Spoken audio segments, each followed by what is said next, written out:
And so it was, late in the 20th century, that a pox fell upon the land, a plague of home videos that were limited in intelligence. There was brain drain, and terminal boredom swept the countryside.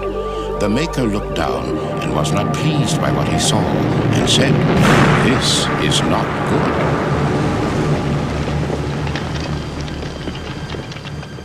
And so it was, he brought forth Genesis.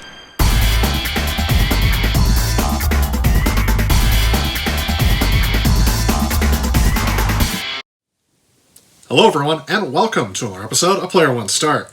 Today is a very special episode as we are going to start kicking off our 16-bit war with the Ultimate Sega Genesis review. And let's just get this out of the way.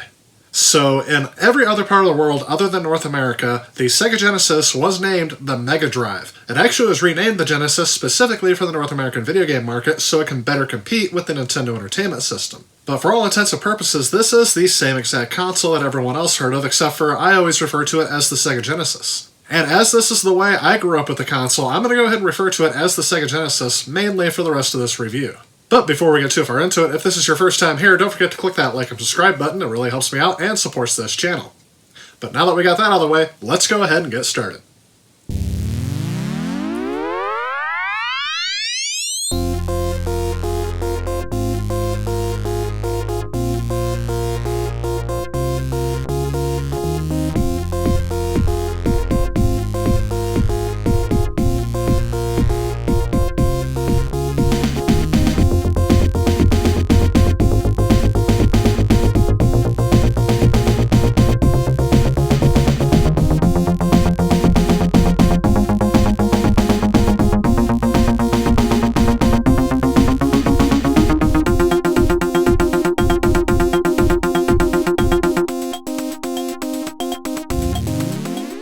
In 1987, Sega was losing an uphill battle to Nintendo for superiority in the home video game market. Earlier in the 1980s, Sega Enterprises Inc., then a subsidiary of Gulf and Western, was one of the top 5 arcade manufacturers active in the United States, as company revenues surpassed $200 million between July of 1981 and June of 1982.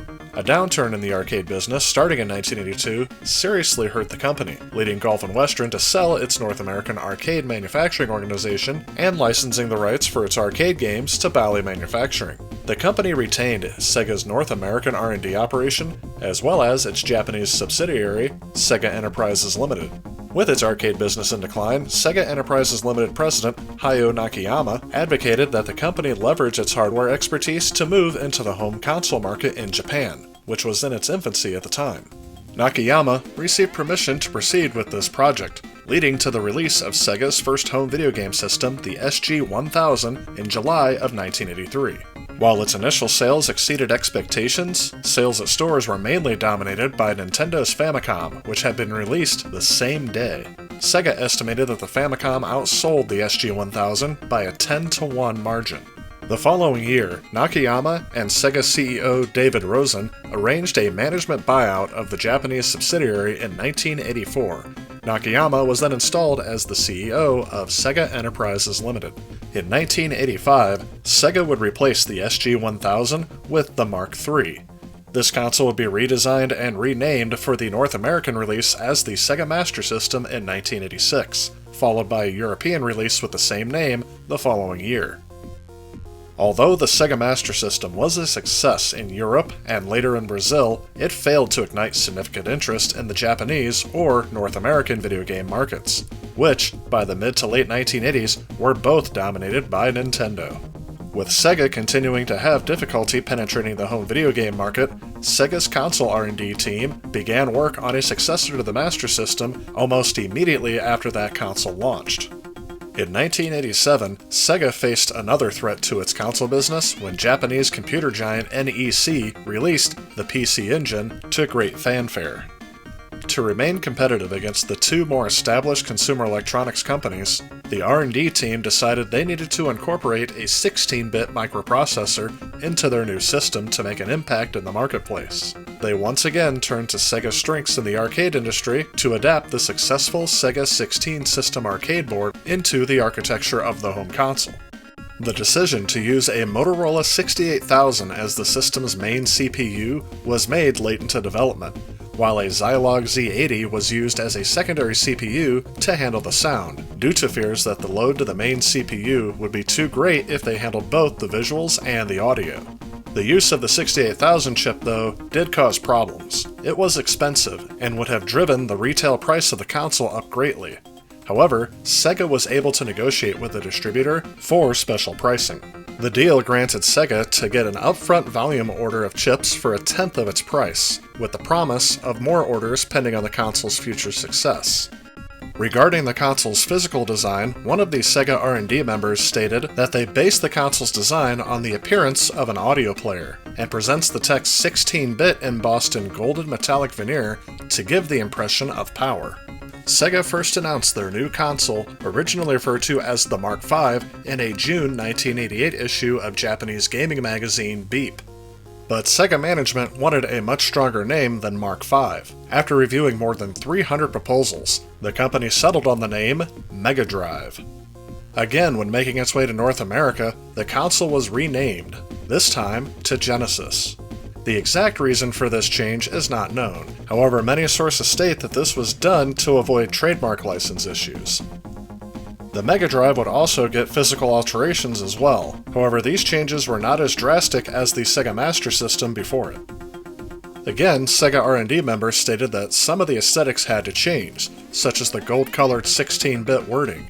One of the leaders of Sega R&D stated that he believed the changes in design are representative of the differences in values between Japanese and American culture. Sega released the Mega Drive in Japan on October 29, 1988, though the launch was largely overshadowed by Nintendo's release of Super Mario Bros. 3 a week earlier. The console received much positive coverage from the media in Japan, helping to establish a following, but Sega had only managed to ship 400,000 units in the first year. In order to increase sales, Sega released various peripherals and games, including an online banking system and answering machine called the Sega Mega Answer.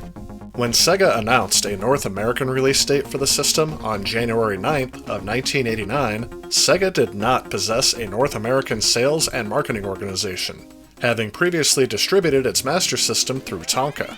Dissatisfied with Tonka's performance, Sega looked for a new partner to market the Genesis in North America, and offered rights to Atari Corporation, which did not yet have a 16-bit system. David Rosen made the proposal to Atari CEO Jack Tramiel and the president of Atari's Entertainment Electronics Division, Michael Katz.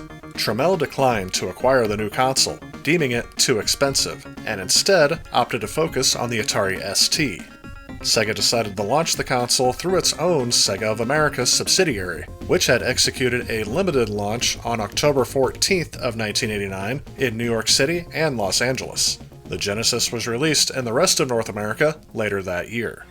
This new technology made its nationwide debut in Manhattan with Donald Trump on hand as kids and parents challenged each other to Sega's newest games, Tommy Lasorda's Baseball and Altered Beast. The 16-bit microprocessor allows for enhanced graphics, stereo sound. You now have a game that is richly enhanced, a game that is very, very similar to that you would find in the arcade.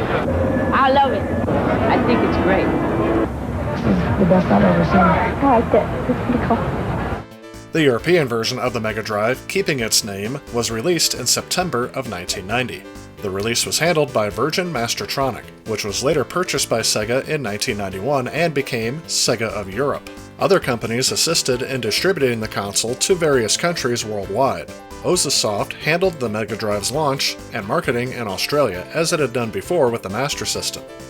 In Brazil, the Mega Drive was released by Tectoy in 1990, only a year after the Brazilian release of the Master System. Tectoy would go on to produce games exclusively for the Brazilian market, and began a network service for the system called Sega MegaNet in 1995. In India, Sega entered a distribution deal with Shaw Wallace in the spring of 1995 in order to circumvent an 80% import tariff. Samsung handled sales and distribution in Korea, where it was renamed the Super Game Boy, and retained the Mega Drive logo along the Samsung name. It was later renamed Super Aladdin Boy. In the United States, the system came bundled with Altered Beast, which was 2 years old at the time. However, it was hoped that this would drive sales of the console, seeing how close it was to its arcade counterpart. There were 5 other games available at launch: Space Harrier 2, Last Battle, Super Thunderblade, Tommy Lasorda Baseball, and Thunder Force 2. Part of the purpose of this launch lineup was to showcase how close they could get to the arcade games in the home, but another purpose was the fact that most of these titles were games that players had already heard of. Dave Whitney wanted the real arcade games at home, so he got them. Mike Rogers wanted them too, but he got a Genesis system by Sega. Why? Check it out. Arcade screen left, Genesis screen right. If they look the same, you've answered correctly. It was hoped that these aspects would help drive sales of the console. In October of '89, Michael Katz was installed as Sega of America's new CEO after leaving Atari Corporation. Upon taking the new position, he instituted a new 2-part approach to build sales in North America. The first part involved a marketing campaign to challenge Nintendo head-on, and emphasized the more arcade-like experience available on the Genesis, summarized by the slogans including, "Genesis does what Nintendo don't." Since Nintendo owned the console rights to most arcade games of the time, the second part of his strategy involved creating a library of instantly recognizable games that used the names and likenesses of celebrities and athletes, such as Pat Riley's basketball, Arnold Palmer's tournament golf, James Buster Douglas's knockout boxing, Joe Montana football, as well as Michael Jackson's Moonwalker. Nakayama set the goal for Katz and Sega of America to sell 1 million units within the first year. However, they would only half meet that goal, only selling about 500,000 units. In mid-1990, Nakayama hired Tom Kalinske to replace Katz as CEO of Sega of America. Although Kalinske initially knew very little about the video game market, he surrounded himself with industry-savvy advisors. Kalinske initially developed and implemented a 4-part plan. Cut the price of the console. Create a US-based team to develop games targeted toward the American market. Continue and expand the aggressive advertising campaigns, and replace the bundled game Altered Beast with a new game, Sonic the Hedgehog. The Japanese board of directors initially disapproved of the plan, but all 4 points were approved by Nakayama, who told Kalinske, "I hired you to make the decisions for Europe and the Americas, so go ahead and do it." Magazines of the time praised Sonic as one of the greatest video games made yet to date, and Sega's console finally took off as customers who had been waiting for the release of the international version of Nintendo Super Famicom decided to purchase a Genesis instead. This would all lead to what eventually would become Sega's greatest success in the home video game market. Danita Stokes, president of HAG. It's bad enough that Sega Genesis has the most 16-bit games, but this new Sonic the Hedgehog, oh, he really does my doilies. They say he's incredibly fast. Well, what's the hurry, mister? Why can't it be more like that nice boy Mario? Oh, little brat! New Sonic the Hedgehog, only on the 16-bit Sega Genesis system. Sonic the Hedgehog proved to be the killer app needed to drive sales of the Sega Genesis. Gaming magazines of the time praised Sonic as one of the greatest games yet released, and Sega's console finally took off as customers who had been waiting for the release of the international version of Nintendo's Super Famicom, later to be named the Super Nintendo Entertainment System, decided to purchase a Genesis instead. Sonic was released in June, just 2 months before the Super Nintendo would make its debut in North America. But due to the popularity of Sonic the Hedgehog, the Genesis was outselling the Super Nintendo in the United States nearly 2-1 during the following holiday season in 1991. This success led to Sega having control of 65% of the 16-bit market by January of 1992, making it the first time that Nintendo was not the console leader since December of 1985. One thing to keep in mind is that the Sega Genesis hardware was originally designed to compete with the technologically inferior Nintendo Entertainment System. And even though the aging Nintendo Entertainment System featured far less superior graphics and sound, it continued to outsell the Sega Genesis in the first couple years of its life. Part of this was due to the fact that Nintendo monopolized the market by having third parties sign an exclusivity agreement if they ever wanted to make games for the Nintendo Entertainment System. Spelled out in this agreement was that developers can only make a maximum of 5 games per year for the NES to keep up quality control. Nintendo had these strict guidelines so that they could have staying power, but also to avoid ending up like Atari after the video game crash in 1983. Even though many third-party companies weren't particularly happy with the way that Nintendo conducted its business, the fact that Nintendo controlled over 90% of the North American video game market left them with little alternative. To compete with Nintendo, Sega was more open to new types of games than its rival, but still tightly controlled the approval process for third-party games and charged high prices for cartridge manufacturing. Technicians from American third-party video game publisher Electronic Arts reverse-engineered the Genesis in 1989, following 1 year of negotiations with Sega in which EA had requested a better licensing agreement than was standard in the industry before releasing its games for the system. EA was very careful when reverse-engineering the console to not violate any copyright restrictions that would prevent them from making their own game cartridges. Just before the 1990 Consumer Electronics Show, EA founder Trip Hawkins confronted Nakayama with this information, noting that EA now had the ability to run its own licensing program if Sega refused to meet its demands. Sega relented, and the next day, EA's upcoming Genesis games were showcased at CES. With this agreement, Electronic Arts had more control over the manufacturing of their cartridges, they could make as many titles as they want, they could approve their own titles without having to wait for Sega, and they paid less in royalties to Sega. One of the first titles released, just before the end of 1990, was John Madden Football, which became a killer app for the system. Due to the Genesis having a 2-year lead on the market, a lower price point, and a larger game library when compared to the Super Nintendo at its release, Sega was able to outsell Nintendo 4 Christmas seasons in a row. However, through most of the console's early life, the Nintendo Entertainment System was still the leader. Sega's advertising positioned the Genesis as the cooler console. As its advertising evolved, the company coined the term blast processing, which suggested that its processing capabilities were far superior to those of the Super Nintendo. As the console wars heated up, the perception of each console became even more important, as they tried to show how their systems were superior to one another. And this even led their marketing departments to deceive consumers on how many consoles they were actually selling. For this reason, it is not easy to look back and see exactly where Sega was dominating over Nintendo. However, Sega's dominance wouldn't last forever. Part of what made the Sega Genesis so successful was the fact that it was perceived as being on the cutting edge. First, it was touted as being the technologically superior console to the aging 8-bit Nintendo Entertainment System. However, when Nintendo released its Super Nintendo Entertainment System, Sega lost its huge lead technology-wise. To stay ahead of Nintendo, Sega announced that they were going to release a peripheral that would vastly increase the capabilities of the Sega Genesis. What followed was the release of the Sega CD. And although this peripheral did not sell as well as Sega had hoped, it did allow Sega to keep marketing the Genesis as the technologically superior console, over both the Super Nintendo Entertainment System and the TurboGrafx-16, which also had its own CD peripheral. When Nintendo hinted at their own CD peripheral add-on, Sega planned and released another add-on to the Genesis as a stopgap measure to bridge the gap between the 16-bit Genesis and their next 32-bit console, the Sega Saturn. This add-on ended up being the Sega 32X. And again, the add-on was a commercial failure while the Sega Genesis still continued to sell strong. Eventually, Nintendo would scrap their CD-based add-on, opting to put additional hardware inside of the cartridges to increase the performance of their system. Sega ended up doing this as well, but since they already had a peripheral that could provide 32-bit graphics on the 16-bit system, they ended up scrapping the project after releasing one game. But advanced hardware was only one aspect of Sega's appeal to gamers in the early to mid-90s. While Nintendo focused a lot of their marketing towards children, Sega went in another direction.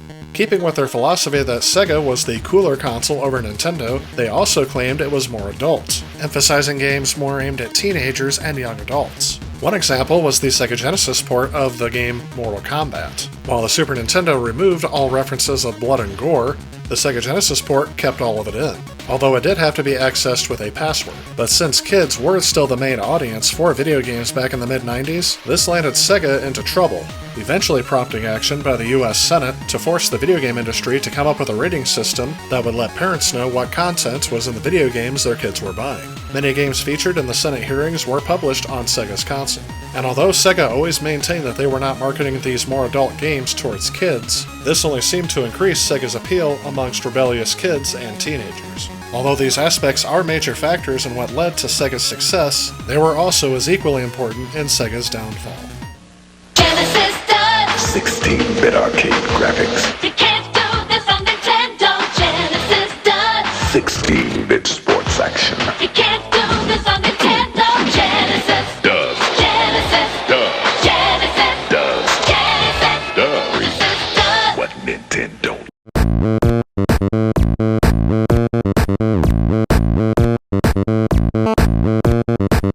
Here is a Sega Genesis Model 1 that was released in North America in the early parts of the Genesis's life cycle.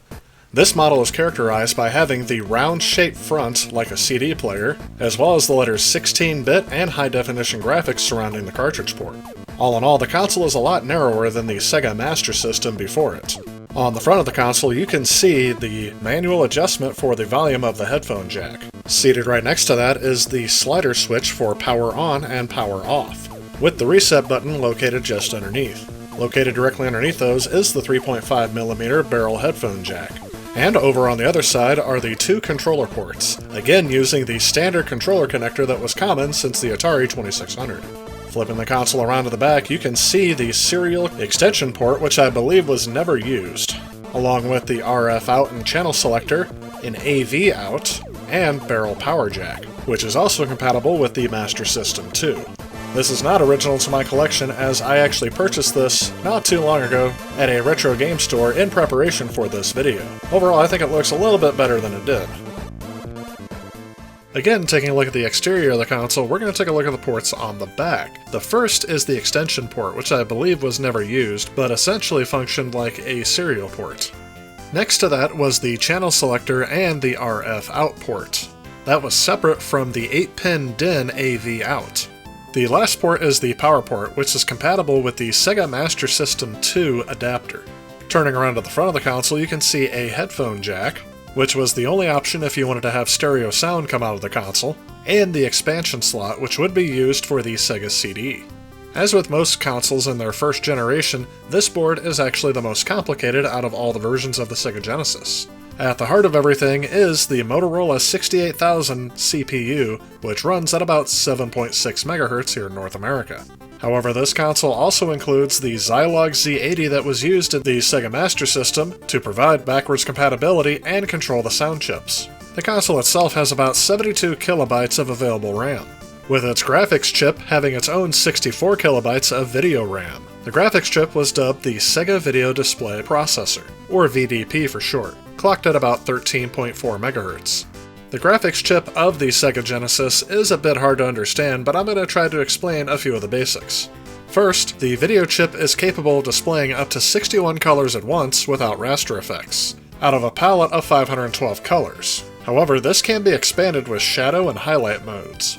In progressive scan mode, the Sega Genesis can produce a 320 by 224 pixel playfield. In interlace mode, you can double the height.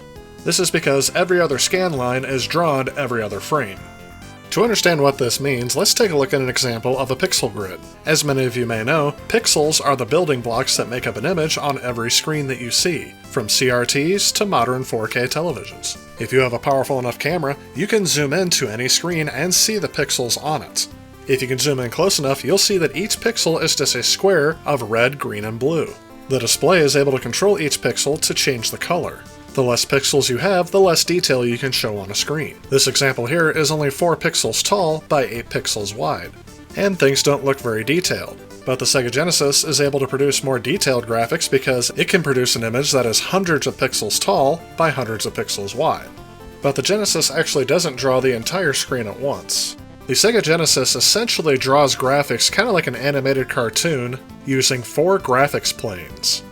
2 of them are reserved for the background, which can be scrolled horizontally or vertically, as well as mirrored and flipped. There's also a window plane and a sprite plane. The Genesis is capable of having up to 80 hardware sprites on screen at a time, with a maximum of 20 sprites on the same scan line. That is why, for the most part, characters and enemies on the screen are mostly made of sprites, but they can also be made out of background layers as well. This image here breaks down all of the layers used to create Starlight Zone Act 1 in Sonic the Hedgehog. Plane A contains the foreground elements, which are the things that Sonic will stand on and interact with, while another plane is specifically used for the graphics that show the cityscape in the background. And finally, you can see the sprite plane, which has Sonic the Hedgehog, and the blocks he can bust through, as well as a foreground element that makes it look like you're scrolling past metal beams. When you combine them all together, you get smoothly scrolling layers and sprites that move around on screen. Because sections of graphics are produced on different planes, they can scroll at different speeds from one another, creating a nice 3D effect. However, the console also provides another tool to help these layers interact more seamlessly. These 4 layers that make up the graphics shown on screen have a visual priority, meaning that if one overlaps the other, one takes priority and is drawn over the top of the others. That is why Sonic appears on top of the backgrounds. And there's even a scene from Sonic the Hedgehog 2 where as Sonic walks behind the loop, that background layer takes priority over Sonic. Hence, he appears to disappear when he walks behind it.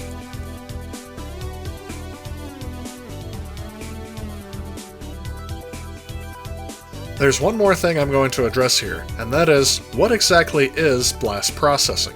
The Sega Genesis has blast processing. Super Nintendo doesn't. Sega used this all the time in their promotional materials, and it was touted as a way that the Genesis was superior to the Super Nintendo.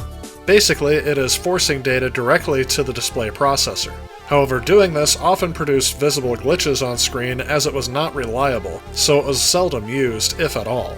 However, when the concept was overheard by a marketing representative, they decided to tout it as an advantage over the Super Nintendo, simply because it sounded cool and it technically was accurate. One advantage the Sega Genesis did have over the Super Nintendo was its DMA, or direct memory access. This was mainly used for raster effects, which would allow you to change the color palette midway through drawing the screen based on the scan line you were on. For an example, this technique was used on water levels to change the color palette when the water fills up the screen versus when it's dry. However, this did produce visible glitches on the screen, but the programmers decided to use sprites showing the water line to hide these glitches.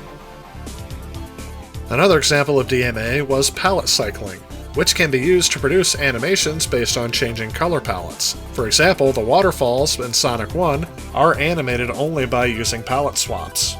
Now, I am by no means an expert on how the graphics of the Sega Genesis work in all cases, so this overview barely scratches the surface. Take a look at this example here from Hard Drivin', where it appears that they are drawing 3D polygonal roadways, albeit at a very slow frame rate, but this is very impressive for the Sega Genesis. Another example of good graphics from the Sega Genesis is the game Aladdin, not necessarily for producing mind-blowing 3D graphics, but because of its very smooth and Disney-like animations. Another game, called Comic Zone, is frequently cited for having very good graphics, for its unique visual art style looking exactly like a comic book. Contra Hardcore is another game that received critical acclaim for its graphics upon the time of its release. Clay Fighter was a unique game in the respect that it is actually made of digitized clay animation graphics. And then there's Vector Man, which was specifically designed as Sega's answer to Donkey Kong Country, using pre-rendered 3D graphics from more powerful hardware, scaled down and compressed to run on the Sega Genesis. Of all the games that produced a 3D effect on the Sega Genesis, I think Road Rash probably has to be the most popular, and these graphics hold up surprisingly well today when upscaled to modern displays. And the last example I have of games that use outstanding graphics on the Sega Genesis, I'm going to mention Sonic 3D Blast. We start off with the fact that this game is one of, if not the only game to use full motion video in its intro.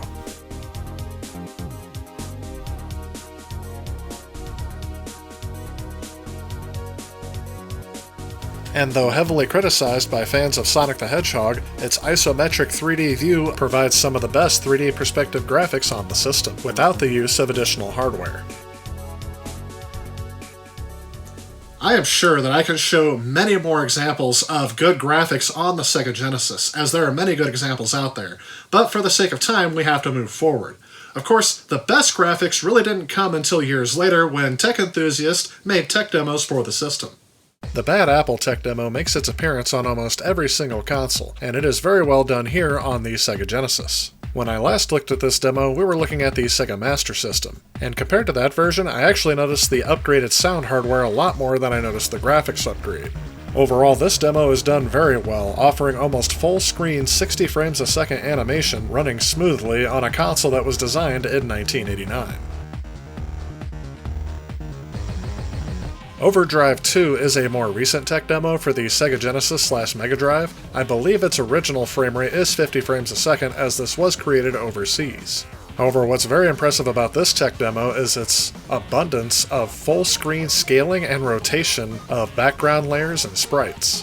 This was something that definitely wasn't common on this console, as it was originally not conceived as even being possible on this hardware, much less the seemingly 3D polygonal models of the actual Sega Genesis itself. This demo actually kind of makes me want a game designed for this console in the modern day, where cartridge space is more abundant, so they could use some of these tricks throughout actual gameplay.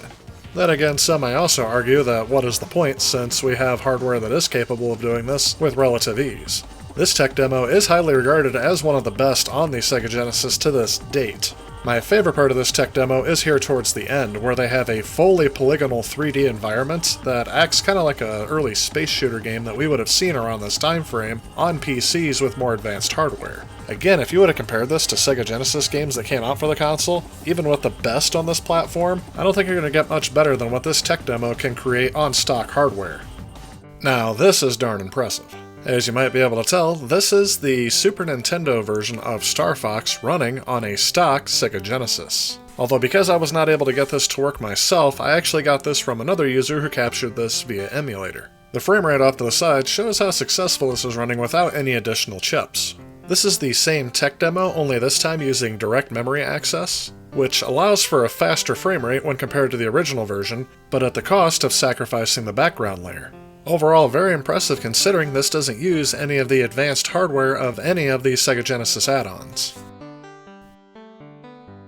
This last tech demo we're going to take a look at is seemingly a port of Sonic Team Racing for the Sega Genesis. For some, this may raise the question, why wasn't a game like this released for the Sega Genesis during its lifetime?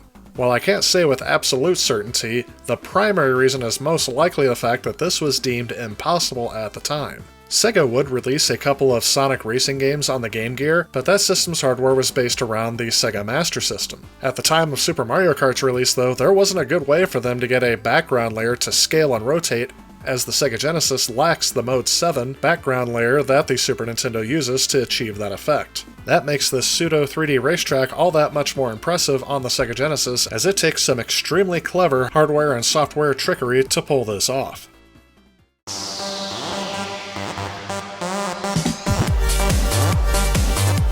And lastly, who could forget about that characteristic sound made by the Sega Genesis sound chip? The Genesis used a Yamaha YM2612 FM synthesizer chip. This is in conjunction with the same sound hardware that the Sega Master System had, initially added for backwards compatibility, but can also be used during Genesis titles as well. The YM2612 chip could provide 6 channels of FM synthesis, with the ability to swap out one channel for sound samples, such as voices. The PSG sound chip was the same as the Master System's, which could provide 3 channels of square waves and 1 noise channel. When combined together, these chips can produce stereo sound. However, again, on the Sega Model 1, you have to use the headphone jack in order to utilize stereo sound. And although 8 kilobytes of audio RAM was pretty big for the time, it became a huge factor to overcome for many music programmers. Let's go ahead and listen to the opening Green Hill Zone tune from Sonic the Hedgehog.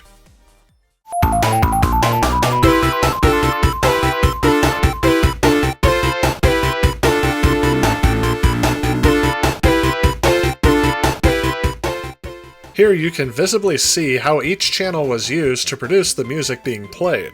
The top 6 channels is the YM2612, and the bottom 3 is the original Sega PSG from the Master System. Notice how in certain parts of the song that all channels are used at the same time. That means that while you're playing the game, when sound effects are supposed to happen, it has to override and play on one or more of these channels.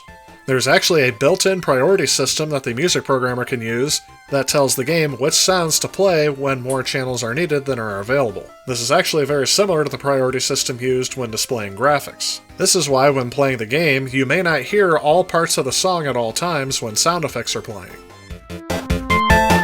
Now, I have long said that I am not the biggest fan of the music that comes out of the Sega Genesis, and I think that's mainly because a lot of programmers didn't really utilize it to its full potential, leaving it to the default sounds, and the default sounds don't really sound very good, at least to me. However, that said, I was able to find a lot of music on here that was actually done very well and surprised me a little bit that I was able to find so many. But here are some of the few examples that I found interesting on the Sega Genesis.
And those are just some examples that frequently are cited as some of the best music that was ever made on the Sega Genesis, along with some of my personal favorites thrown in. That said, we'll go ahead and get started with looking at the hardware revisions of this console. And one thing that I want to point out is that throughout the entire life cycle of the Sega Genesis, Sega was trying to stay on the cutting edge over its competitors, especially Nintendo. And I think that is evident in the fact that the Genesis had several hardware revisions and several models of the Genesis out at one time. All of this was an attempt by Sega to try to stay on the cutting edge with the same hardware that was getting older and older with each year until they released their new system. So how did Sega stay on the cutting edge with the same technology? Let's go ahead and take a look.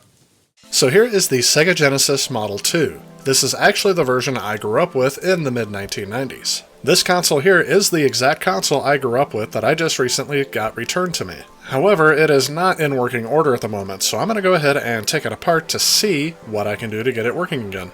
First, I decided to go ahead and give a wipe down of the case plastic as there was a lot of dirt and gunk built up on there. I ended up just using alcohol and a cloth rag to clean up most of the console, and for these grill vents I ended up using a paper towel and a screwdriver to get between each of the vents. To get this console apart, you have to first take off the expansion slot cover.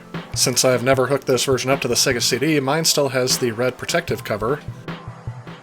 This console is much easier to take apart than the Model 1 in that there are only 4 screws on the back to take off. And once those are out, the top should come right off.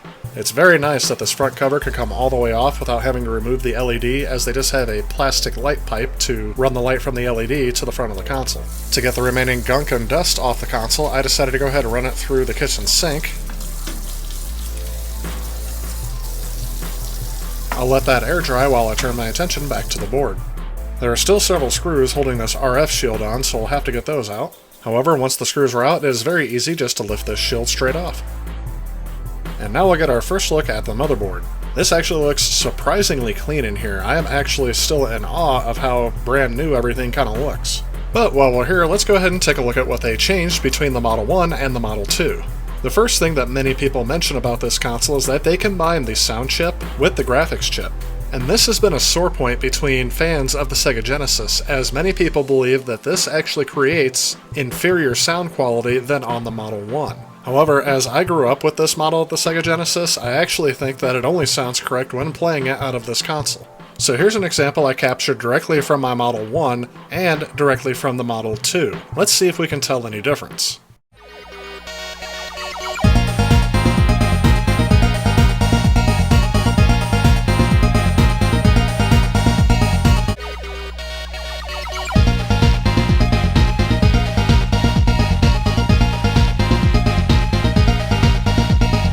It's very faint, but if you listen to those samples again, you'll notice there's a slight degradation in the Model 2's output.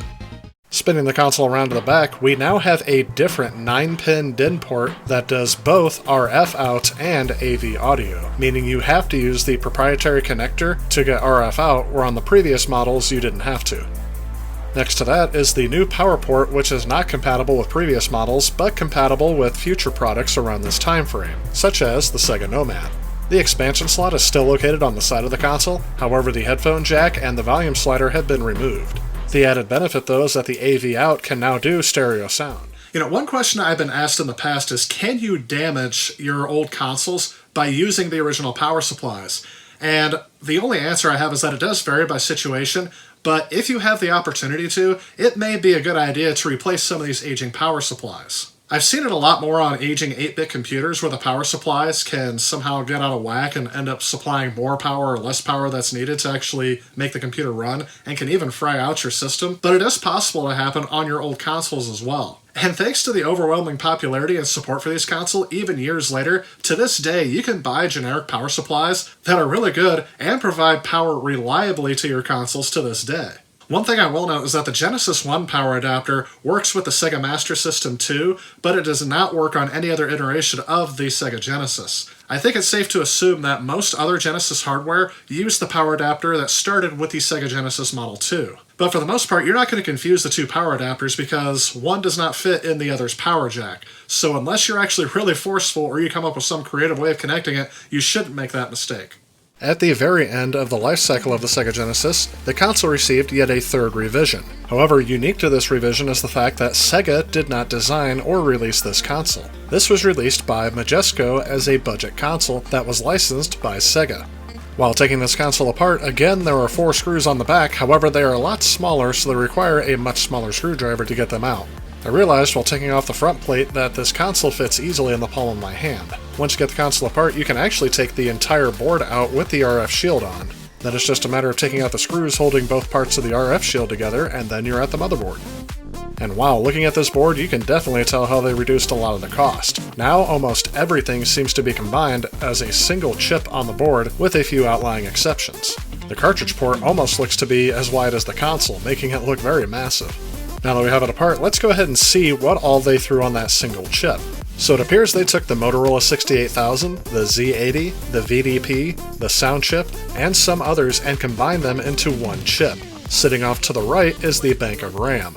This actually combines all of the RAM that was available on the previous models, and it's just wired to where each of the items are located on that giant chip, whether it be the 68000, the Z80, the VDP, or other. The only other significant part of the board I can see is that they have a video encoder and amplifier, which is needed for RF and AV out. Just looking at the console design, you can see that they actually reduced a lot of options for this console. First, you can see that the power port is now on the side of the console right next to the AV and RF out. However, the expansion slot is now gone, making this console incompatible with the Sega CD. And from what I understand, it is also incompatible with the 32X.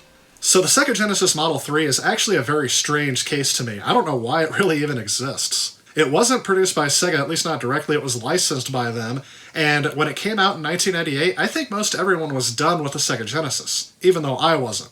the Sega Genesis and Super Nintendo were still my consoles of choice because we hadn't yet upgraded to the next generation of video game consoles. But I think everyone else was done with them because when I would go to the video rental store here in town, the selection of Super Nintendo and Genesis games were drastically reduced. What was once an entire aisle dedicated to Sega Genesis games at my video rental store, it was down to about 10 or 20 games by the time this console would have come out.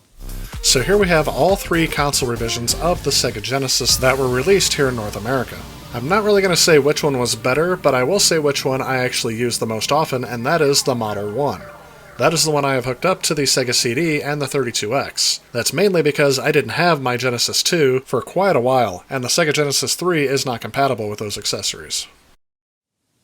So when I bought my Sega CD, it actually came with the Sega Genesis Model 1 already attached to it. And since I didn't have my Model 2 yet, I just went ahead and kept it hooked up the way it is, because that's the way I'm used to it. Also, my 32X does not have the spacer needed to add that extra stability for the Model 2, and it perfectly fits in the Model 1, so that's also why I decided to keep it with the Sega Genesis Model 1. Some people say the sound is better out of the Model 1, and there is a lot of evidence to support that that is true, so that combined kept me to using the Model 1 even after I got my Model 2 back. Although I like the small form factor of the Sega Genesis 3, it's actually almost useless to me since I own the Model 2 and the Model 1, as well as other options for portability. Let's take a look at the Sega CD-X. This console can play cartridge games as well as CD-based games. And here's a quick look at the motherboard of the Sega CD-X. Even though there are several chips on the board, it is actually surprising to me how compact it is, especially when compared to the Sega CD add-on for the Sega Genesis. And yes, I've heard it is possible without any other hardware modifications to use the 32X with the Sega CD-X. Although one problem that arises from doing so is that the 32X actually blocks the CD door from opening up all the way when you try to put CD games in. So you have to remove the 32X to put Sega CD games in. But believe it or not, I actually have one more console that is capable of playing Sega Genesis cartridge games. The Sega Nomad is another cool adaptation of the Sega Genesis. Usually handheld consoles were a generation behind on graphics and sound, and they often use different media than home consoles. However, the Nomad decided to use full-blown Sega Genesis cartridges, and the result is fantastic. The most common failure on the Nomad is the fact that the capacitors in this console can go bad, leading to sound and screen glitches. And after testing this out, I noticed that this console is actually still in good working order.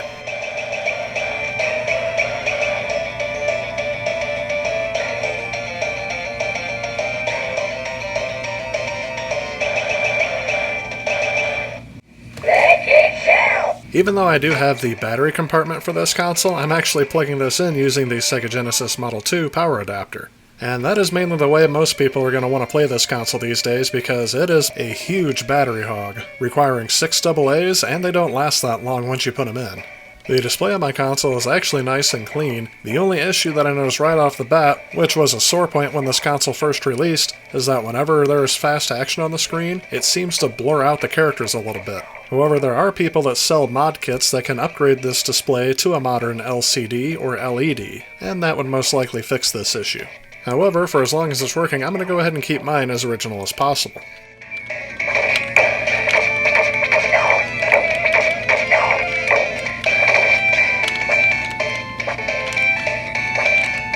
Taking a look inside the Nomad, you can see that the largest piece of technology is actually the driver board for the display.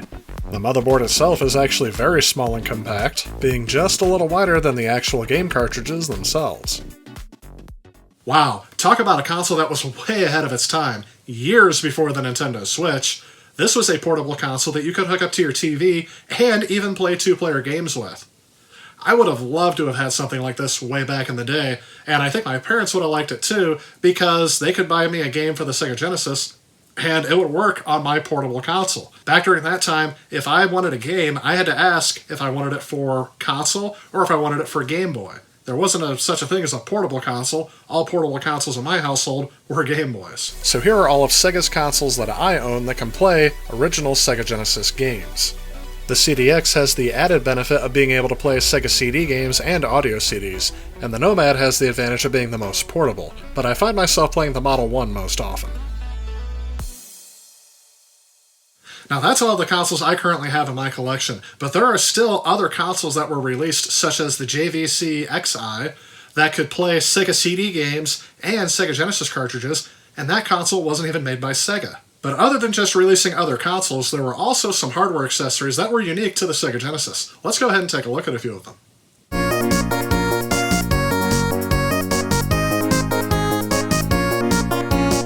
When the original Sega Genesis launched, it came with a large 3-action button controller.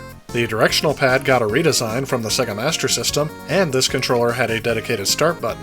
It may not look like it now, but compared to the Nintendo Entertainment System controller, which set the standard, this controller was a bit revolutionary in its design. Not only did they have an additional action button instead of a select button, the controller was molded to fit more comfortably in your hand.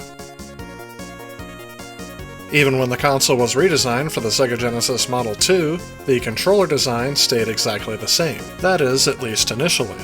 In the mid-1990s, when fighting games were all the rage, the Sega Genesis controller found itself getting very dated very quickly. That led them to redesign the controller with a 6-button model. This would make it easier for players making the transition from arcade fighting games to their home ports. Most of the games that take advantage of the 6-button controller would end up being fighting games, although there are some others compatible as well, including Sega CD and 32X games. There were a handful of games that required you to use the 3-button mode, and at least one game that I know of that is incompatible with the 6-button controller altogether is Forgotten Worlds. Although the mode button was initially only included so that the controller could be compatible with games requiring 3 buttons, some developers utilized it as an extra button for gameplay. However, most of the time, the mode button's usage was kept hidden from the player by not being listed in game manuals, thus it is not widely documented. To see how it was possible for Sega to add more buttons to their controller without adding more pins to the console, taking a look inside the controller, you can see they're using some sort of chip to translate the new buttons across the same pins. With the Sega Genesis Model 3, the controller would get one more final redesign, and this one added a turbo switch. Usually this sort of feature is sold as an additional add-on, and this is the first time I have seen it bundled in with a console. The Sega Genesis was also backwards compatible with Sega Master System games via an adapter that was released called the Power Base Converter. Here in the US, we only got a version that was designed to work for the Model 1 Sega Genesis. However, Europe would get a model specifically designed to work with the Mega Drive 2, most likely due to the fact that the Sega Master System was much more popular in Europe than it was in the US. I actually found one of these Power Base converters in box not too long ago, which I showcased on my Retro Game Find series. The box itself could be in better condition, however it's rare for me to find one of these at all, as these didn't sell well in the US, as not very many people had a Sega Master System before they had a Sega Genesis. Taking out of the box, we get our first look at the Power Base converter itself. This device actually is very simple in its design, in the fact that it only changes where pins lead on the console to match those of the Sega Master System. It is nice that it accepts both cartridges and the Sega card.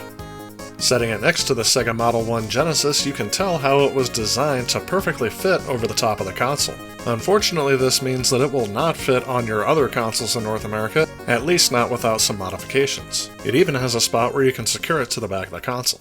Another accessory I have is the Sega Menacer. This is the only light gun produced by Sega for the console, and it is modeled to up the ante over the previous light guns of the 8-bit generation by making it a lot bigger. I mean, this thing is bigger than the Sega Genesis, Sega CD, and 32X combined. This time around, it does require a sensor to be set on top of your television. The game came bundled with the Sega Menacer 6-game cartridge, which had 6 minigames showcasing what the Sega Menacer was capable of. What's interesting to me about these games is that they almost seem like tech demos. They don't really seem like they were ever meant to be published for people to use. Or another way to look at it is maybe this was more or less supposed to be like game demos. Many of the games are very simplistic. Some are shooting style games, and some just use the Menacer in some unexpected ways. And the only other game released with native Sega Menacer support, at least during the console's lifetime, was Terminator 2, the arcade game. And yes, this game is very fun, however, I would have much preferred a handheld pistol rather than a cannon. Thankfully, you can remove some pieces to make it into a pistol. In addition to the Menacer, a couple of third-party light guns were also produced for the console. The Sega Genesis also got a mouse called the Mega Mouse, originally designed and released to compete with the Super Nintendo mouse. This accessory more closely matches the design scheme of the Genesis Model 2, and is actually designed to take advantage of the same control layout of the Genesis controller.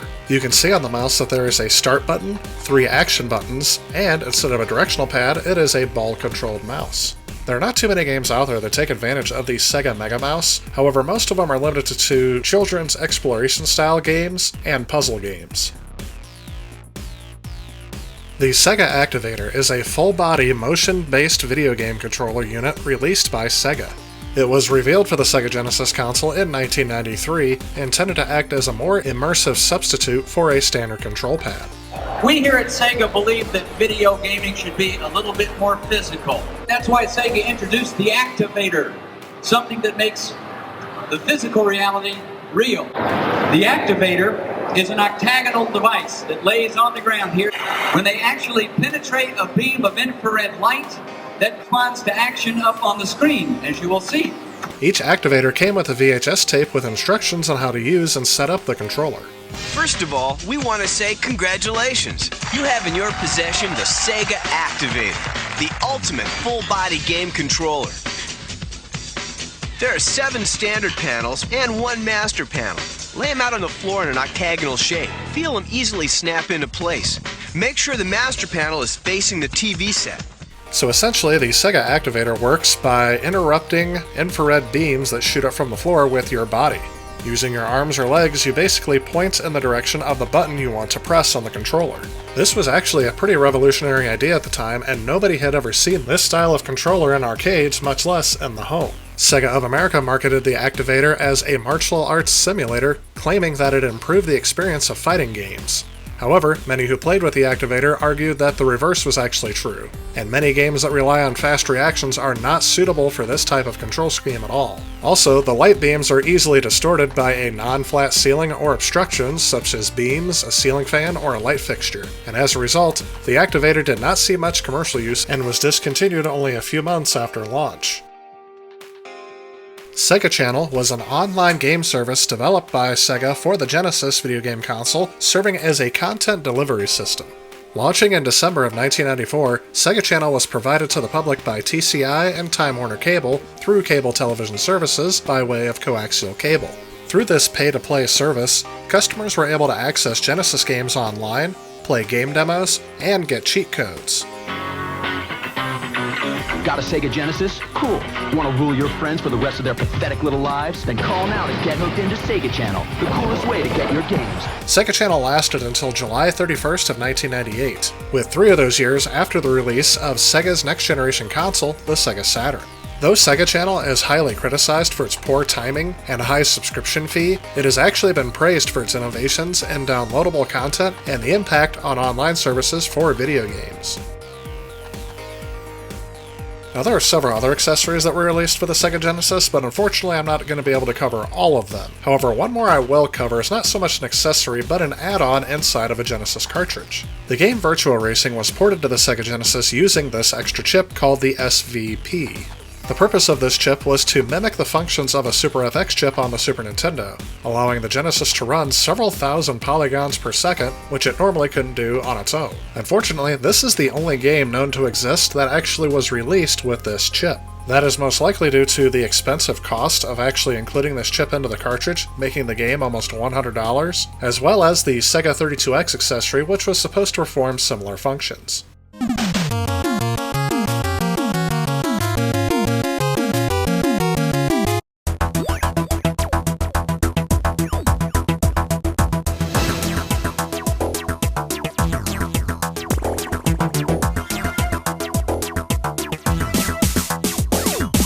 The Sega Genesis launched in North America on August 14, 1989, officially bringing the United States into the 16-bit gaming era. Sega beat every other 16-bit console to the market, hoping to build up a following before any other console made it to market. Sega knew it had done well with the hardware, as they had built a reputation of building some of the most graphically impressive hardware in the arcades throughout the 1980s. The design of the Genesis is also impressive, especially when compared with the market leader Nintendo. Sega wanted the hardware to have a more advanced look, beyond just a simple kid's toy. This made the console look more like an electronic appliance, with its volume control slider and thinner black case design. Side by side, it would appear that the Sega would be the clear choice for the next generation of gamers. The launch of the Genesis was not without its challenges. Thanks in part to Nintendo's stronghold on the North American video game market, Sega was forced to develop all of their launch titles themselves. Since they were unable to build up much of a following with the Sega Master System, Sega was hard-pressed to bring recognizable titles to market. Sega did have some hit games in the arcade though, and at the time, bringing the arcade experience home was the ultimate goal for many gamers. For these reasons, many of the games at launch for the Sega Genesis are home ports of Sega's most popular arcade games. However, also noted in their launch titles was their strategy to include recognizable brand licenses on their games. All in all, the Sega Genesis would have 6 launch games, with a few more trickling out before the end of 1989. In terms of game genres represented at launch, there are 2 arcade action beat-em-up style games, 3 flight shooting games, and 1 sports game. And while this launch lineup may appear small in some respects, this was actually a pretty respectable number for a launch lineup in 1989. And as we start to play through the games, I thought it would be appropriate to start out with the games that was everyone's introduction to this system. Starting with the pack-in title, Altered Beast.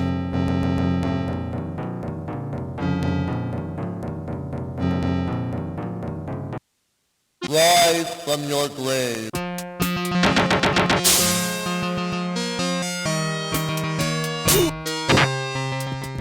Altered Beast is a side-scrolling beat-em-up game with light platform elements. The player can kick, punch, and jump.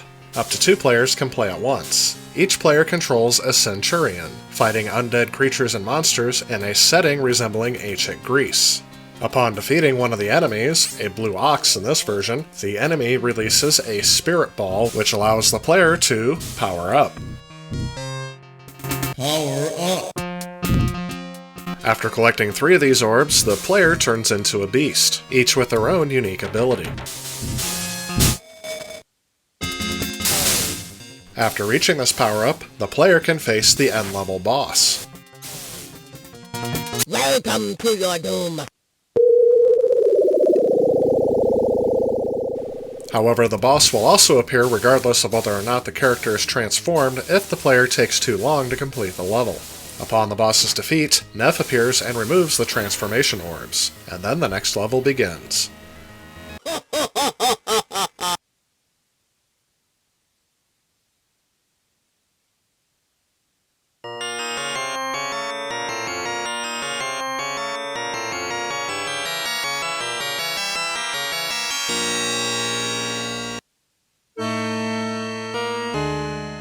Though this game was well received in arcades, this home port was actually met with large criticism, with some calling it one of the worst games produced for the console.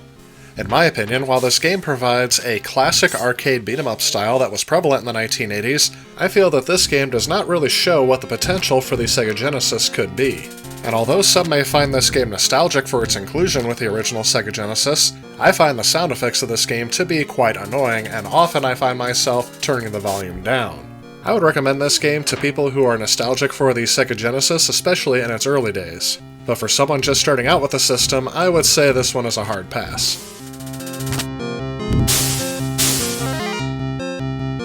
Altered Beast made an appearance in the television series Parker Lewis Can't Lose, as one of the characters becomes addicted to video games and is seen playing and having nightmares about the Sega Genesis version of Altered Beast.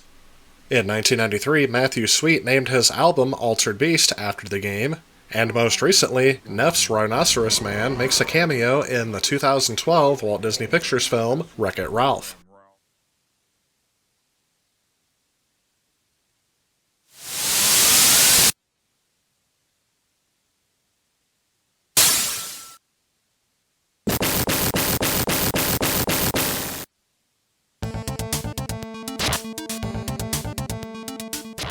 Moving on to Last Battle, this is a side-scrolling action game that is similar to its predecessor, Black Belt. The player must fight against enemies using punches and kicks.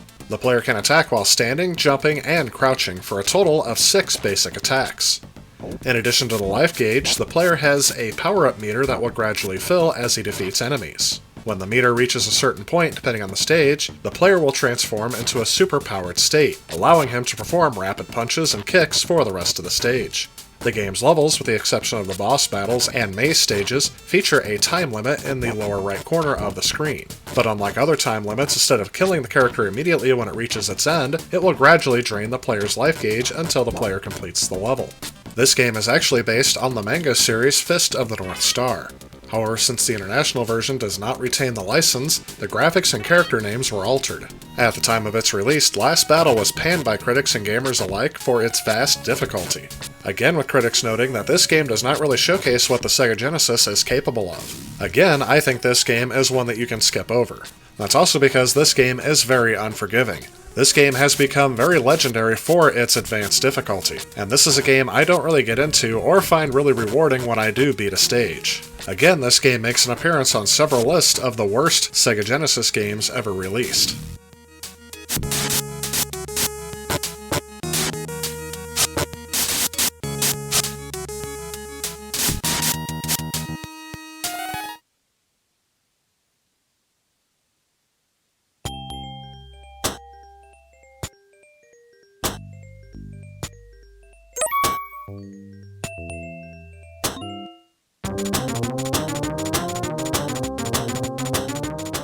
Space Harrier 2 is the sequel to the original Space Harrier developed and published by Sega. Like the original, the game involves a superhuman hero who runs and flies towards the screen in a forever distant background on a checkerboard-styled ground. The player can hit any button on the controller to cause Space Harrier to fire his laser cannon 4 shots at a time. The player can alternatively turn on the auto-fire option in the game's menu. As the player moves forward, enemies come from behind and from the far distance to attack the character. They can either fire projectiles or try crashing into him. The player must also dodge large objects in his path, some of which that can be destroyed, such as trees, and others that cannot, such as columns. One hit from any of these items and the player will lose a life. However, extra lives can be earned by reaching certain point values. There are a total of 12 stages, each with its own end boss, with some stages having mid-level bosses, which can be more easily defeated. Overall, this game is an okay shooter. However, it also still feels like one of those early Genesis titles that does not really deliver a lot of gameplay. Again, I would reserve this game to those who are fans of the console and have played other games on this system, but not to those that are new to this console.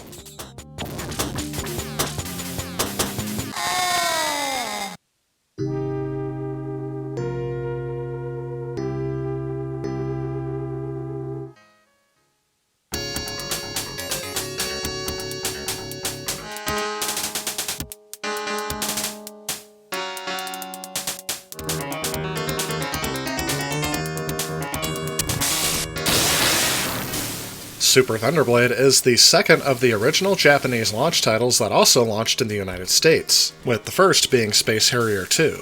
As in the first game, the player takes control of a helicopter, which is used to attack a group of guerrillas. The helicopter itself uses guns and missiles, and can also air brake. As in the arcade version, this game uses different points of view during the entire game. During normal play, and when fighting sub-bosses, the game utilizes a third-person perspective behind the helicopter. However, the camera angle changes to a top-down perspective when fighting bosses. While this game is of the more impressive titles launched for the Sega Genesis, I feel that this game is a little bit off from the arcade version. The game does control well, but the choppy frame rate makes it hard to avoid enemy obstacles and gunfire. While fans who grew up with the system will find this game fun and nostalgic, I feel that new players will see that this game has not really aged well since its introduction, and as such I couldn't recommend it to newcomers.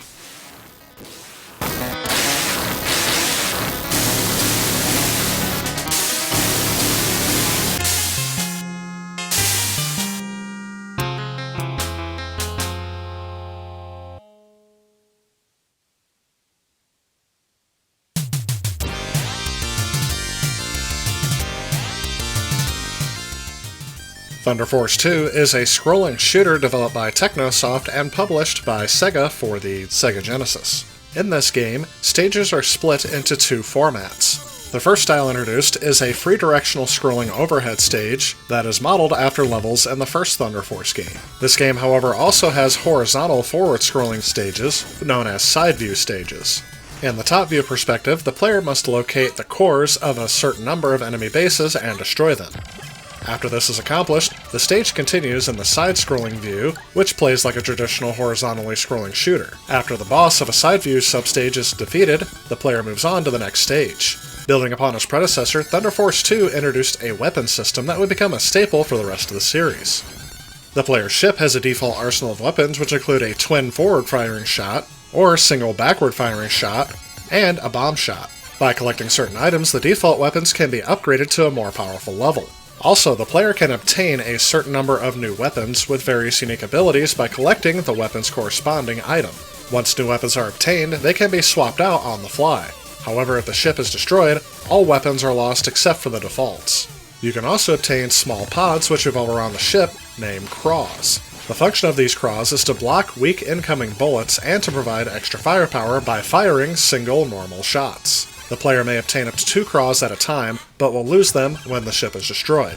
This game was more positively received than the previous launch titles we have already covered.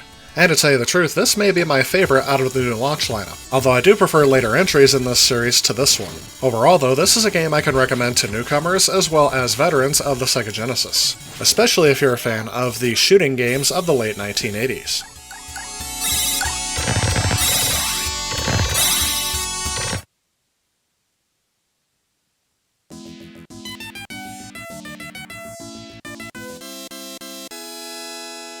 Play ball! Ball!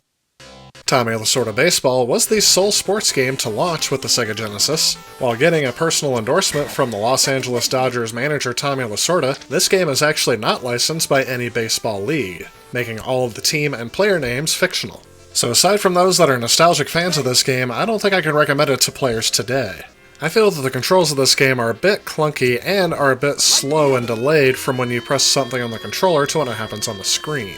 I do like that they use clear voice samples, and the graphics are the best of the time, but overall this game feels very dated today and doesn't really appeal to me personally, as I'm not much of a baseball fan.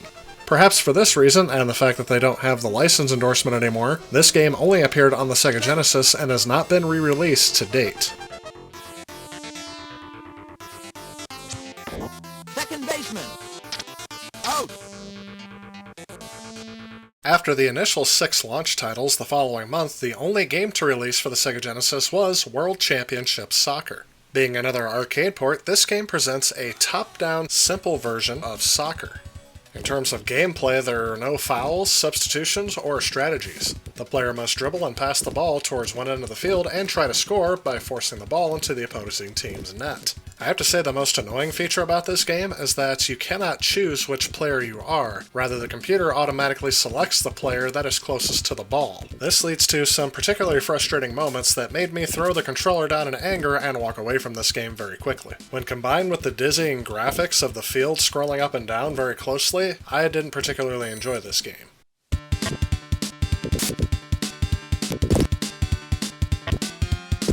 In October, 2 new games would release, and although one is a fairly forgettable golf title, the other was a much anticipated arcade port from a third-party developer.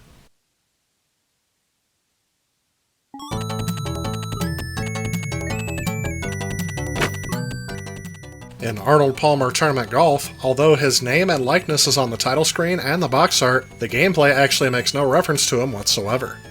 The game itself features 2 gameplay modes, Tournament and Practice. Tournament mode consists of 12 rounds, each with 18 holes, and it does take quite a while to get through. The rounds alternate between the 3 different golf courses available, one in the United States, Japan, and one in Great Britain. However, the background scenery does not change between golf courses. As the player progresses through tournament mode, their skill level is increased, allowing them to hit the ball further and with greater control. They can also upgrade their golf clubs from the initial black carbon club set to a glass fiber and ceramic clubs.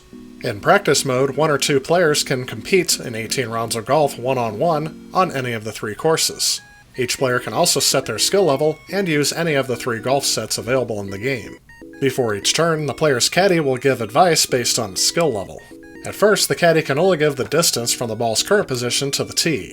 As the game progresses, more skilled caddies can give distances to various landmarks and information about how the ball is lying. Controlling the golf swing was actually something that took a little while to learn. To control the swing, the player must use a power gauge to select the strength and height of the shot.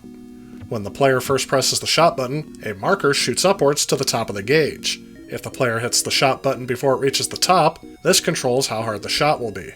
Then the marker will move back down towards the starting position. The player must hit the button a third time inside of the green area on the power gauge, which controls how high the shot will go in the air. If the player fails to hit the shot button a third time, the sequence will start all over again from the beginning. Overall, I had a fairly decent time with this game, although nowadays this game is severely dated, and I think I prefer the later golf games, or more modern ones, than any games of these earlier designs. Some interesting notes about this game is that there are actually connections to other Sega franchises in this game, one being Opa Opa, the player character from Fantasy Zone, is the cursor in the pause menu. Alex Kidd also makes an appearance in the coffee break section after 9 holes have been played in each round.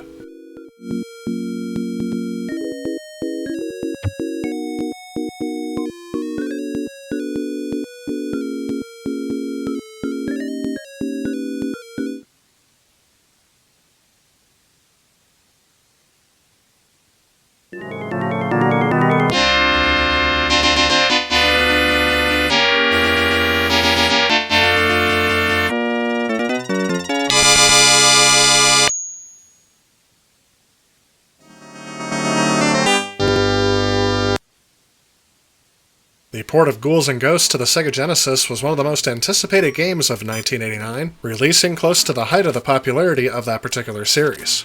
The game itself takes place 3 years after the events of the last game. Monsters and demons have returned, and a beam of light has struck through Princess Prin, taking her soul. Now it's up to the Knight Arthur to defeat the evil Lucifer and restore the souls of Prin and the people in her kingdom. The gameplay for Ghouls and Ghosts is very similar to that of Ghosts and Goblins. The player controls Arthur, who must advance through a series of eerie levels and defeat a number of undead and demonic creatures in a quest to restore all the people killed by Lucifer and bring his beloved princess back to life. Along the way, Arthur can pick up a variety of weapons and armor to help him in his quest. While the core gameplay remains the same as its predecessor, the game now allows Arthur to fire directly up and fire directly down while he's in midair. By jumping in certain spots, players can cause a treasure chest to erupt from the ground. By firing his weapon at the chest, players may uncover new weapons, gold armor, or an evil magician that changes Arthur into an elderly man or a helpless duck. This game offers classic old-school platforming, but also classic old-school hardcore difficulty. Again, as in the first game, one hit will shatter his armor, and the second hit will cost your life. Thankfully though, in this home port, there are many checkpoints, and continues are unlimited. Nevertheless, it will still take hours before you can successfully complete this game. Overall, an experience I would definitely recommend on the Sega Genesis.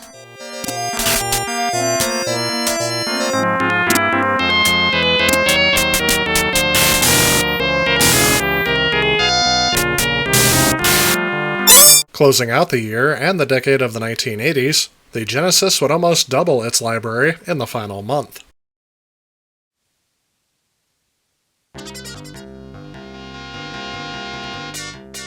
Forgotten Worlds is a side-scrolling shoot-'em-up game by Capcom, originally released as an arcade game in 1988. In this game, the player controls a flying soldier armed with a rifle with unlimited ammo. The player starts out initially by shooting off to the right. However, you can use the A and C buttons on the controller to rotate around the gun. The player can use the D-pad to move the character around the screen, and can choose to move the gun at the same time or just keep shooting in the same direction. This makes the game a little bit more faithful to the arcade version, however there are 2 stages missing from the home port. Overall, this game received positive review from critics and is still fun to play today, especially since most other scrolling shooters do not allow you to shoot in all directions.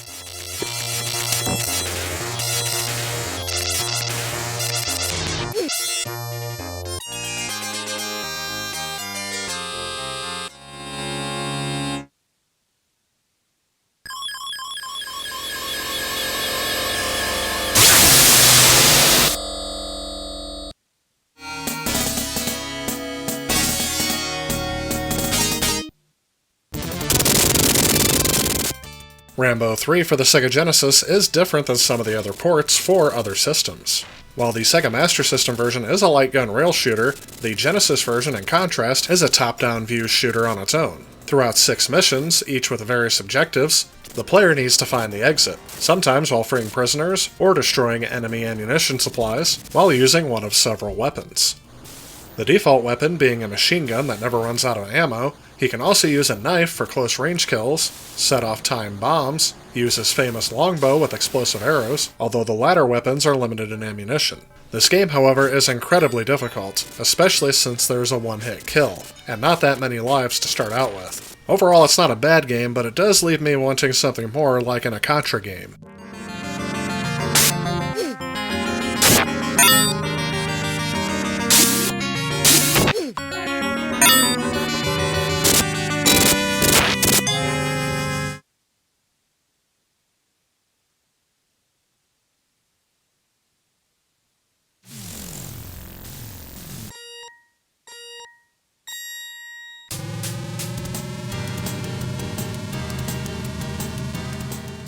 Super Hang-On is a motorcycle arcade racing game released by Sega, and the sequel to the acclaimed Hang-On.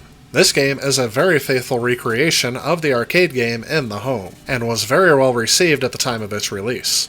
Although I will note that the game is very challenging, and will take several tries to beat in arcade mode. That is mainly due to the fact that there is a very low margin of error in races, and sometimes it's even possible to run out of time in a race, even if you haven't slowed down or crashed. But that didn't stop me from trying to get through each course on this game, and I would definitely recommend this as one of the better racing games on the Sega Genesis. If I had one criticism of this game, it may be the fact that it is only single player.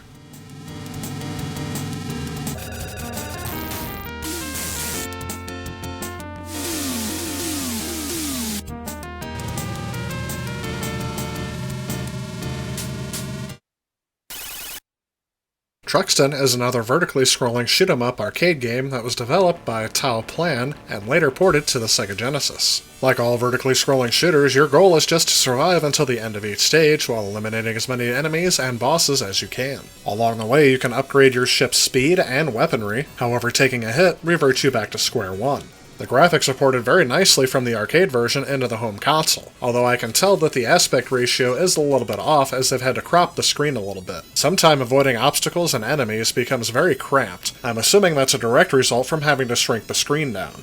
Overall though, while I enjoy this game, it is incredibly difficult, as most vertically scrolling shooters of the time are. If you're a fan of the genre though, you can't get much better in this game and shouldn't miss it on the Sega Genesis.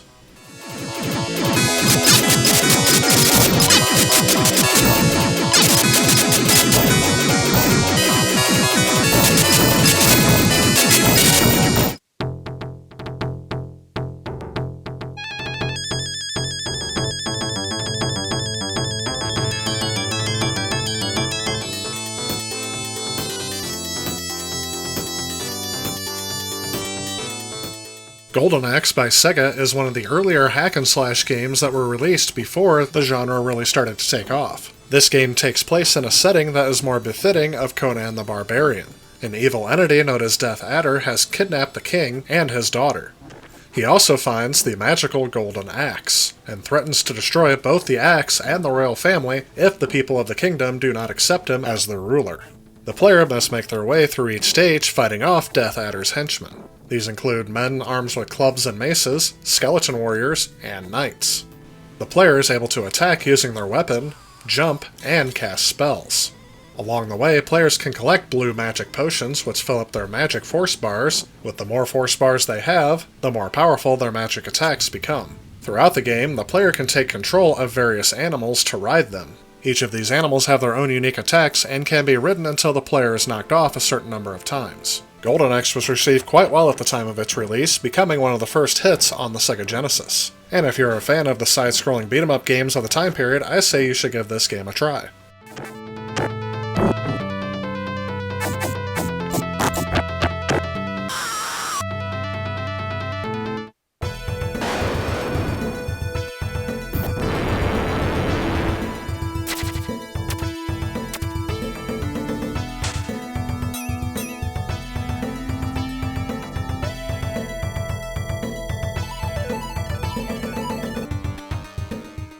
The Revenge of Shinobi takes place about 3 years after the first game. The plot essentially boils down to a ninja that has to try to save his bride before it is too late, as well as take revenge for his fallen master. That said, Revenge of Shinobi is a traditional side-scrolling platform game. The player moves the character around with a directional pad, while the A, B, and C buttons are used to perform attacks. One key move in this game is the somersault, which maximizes your jumping height and allows you to throw 8 ninja stars at once in midair. Also in this game, some stages consist of multiple layers, with some levels transitioning from indoors and outdoors, and other levels forcing you to go underground to proceed to the next area.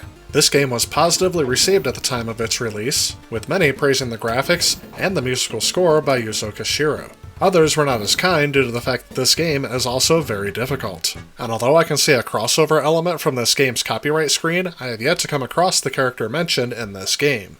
Overall, this is a solid title, however I wouldn't recommend it to everyone.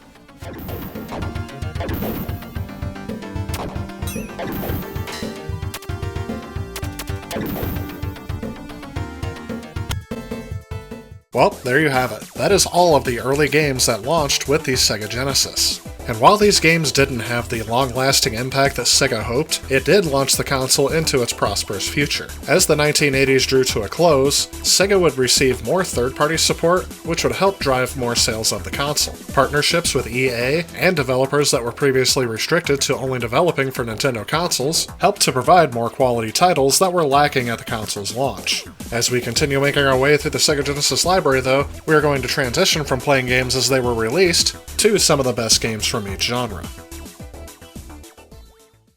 Getting right down to it, there were games published for the Sega Genesis consistently between 1989 and 1997-98. In that time frame, there were several games released for the Sega Genesis because Sega really wanted to build up an instant library of third-party titles that they were not able to do with the Sega Master System. This resulted in a massive game library that is going to take a while to get through, and we're going to try to do this by genre to kind of limit it to one type of game at a time. In this video, I'm going to focus on the action, platform, and beat-em-up style games. And as there are a lot, I'm going to showcase a few of them right off the bat and then dive a little bit deeper into some of the most popular and my personal favorites.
wow, I mean, that montage was a lot of iconic games, and even for an Ultimate Genesis review, we are not going to have enough time to cover all of them in as much detail as they deserve. However, I am going to handpick a few titles that I am most familiar with, and some of the most iconic games I feel are on this platform. Let's go ahead and dive into a few of them.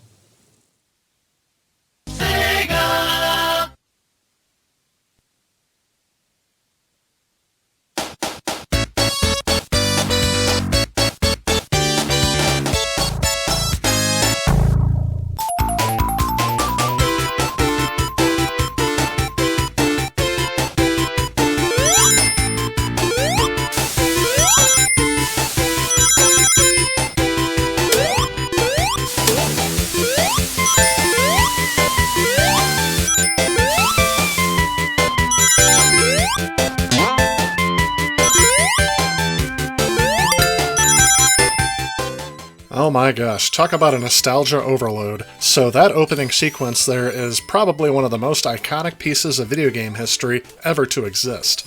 Imagine for a moment that you're a gamer growing up in the 1980s, and most of the games you have played have been on the Nintendo Entertainment System and the Atari 2600. Then you pop this game into your newly acquired Sega Genesis, and this is what you see. Between the music, advanced graphics, and core gameplay, nothing released prior to this game even came close. And although this game established Sonic and Sega as key players in the new era of 16-bit gaming, this game is not without its flaws. The first act of this game is almost near masterpiece quality, and it doesn't really seem to match the rest of the game in terms of its core gameplay style and art direction.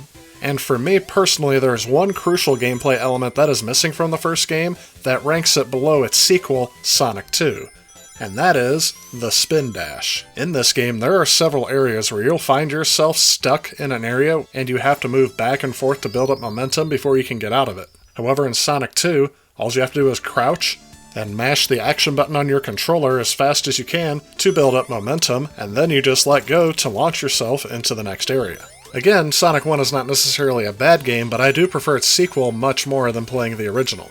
Sonic 3 and Sonic & Knuckles were released at the height of both Sega and Sonic's popularity, and Sonic 3D Blast was released towards the end of the console's lifecycle.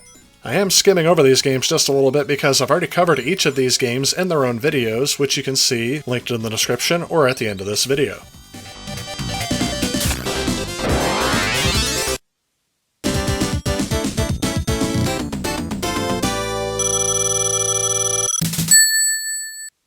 Also cited as some of the fan favorites from this system are a lot of the Disney interactive games that were released on this platform. The practice of movie studios licensing out their characters and movie concepts to make video games was nothing new. This happened all the way back on the Atari 2600, with varying degrees of success. However, it wasn't until the Nintendo Entertainment System when these games started gaining a lot more notoriety amongst gamers.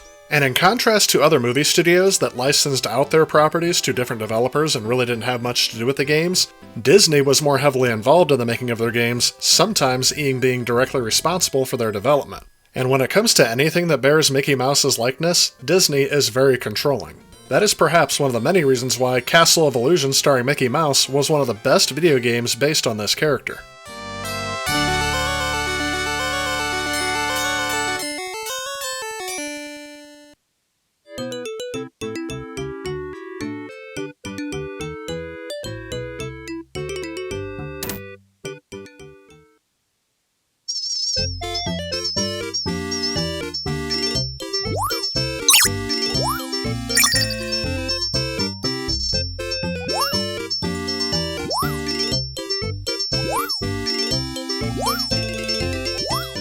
This was one of the first times that Disney artists were actually responsible for the animations of their characters in the game. This is partially because the 8-bit systems were not really capable of producing animation and graphics that were very similar to how the cartoons looked outside of video games.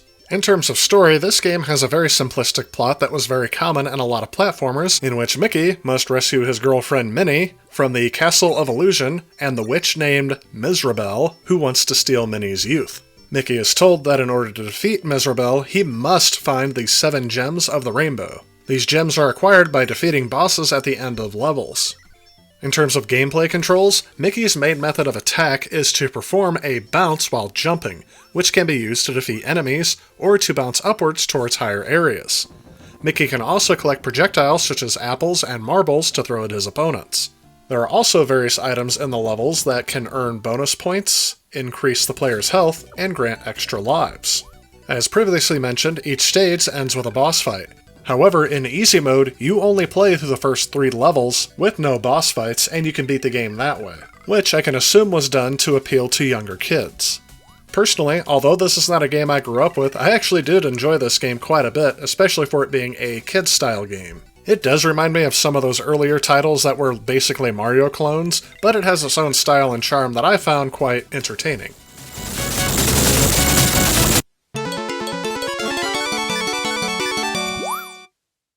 However, I ended up liking its sequel just as well, if not better.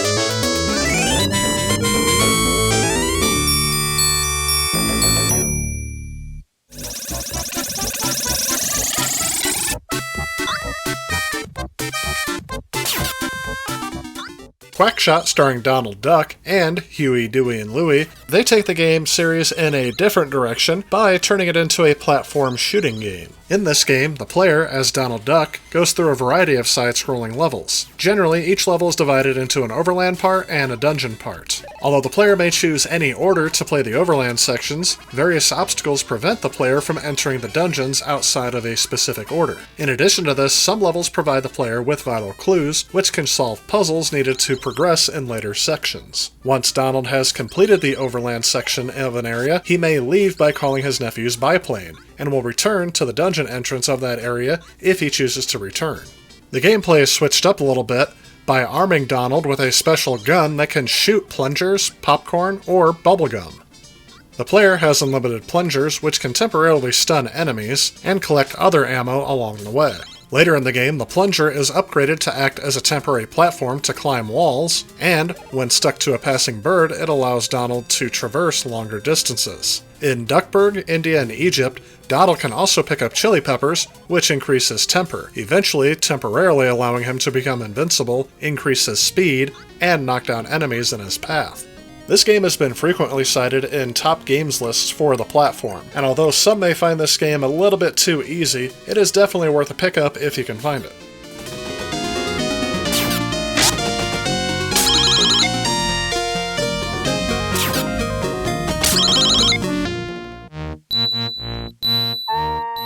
And I would put some of the Disney movie-based games, such as Aladdin and The Lion King, in a class of their own. These games are iconic and should appeal to a wide variety of gamers. And again, since I've already covered both of these games in their own review videos, I'm just going to summarize by saying that these are 2 of the best platformers on the system that should provide a memorable experience.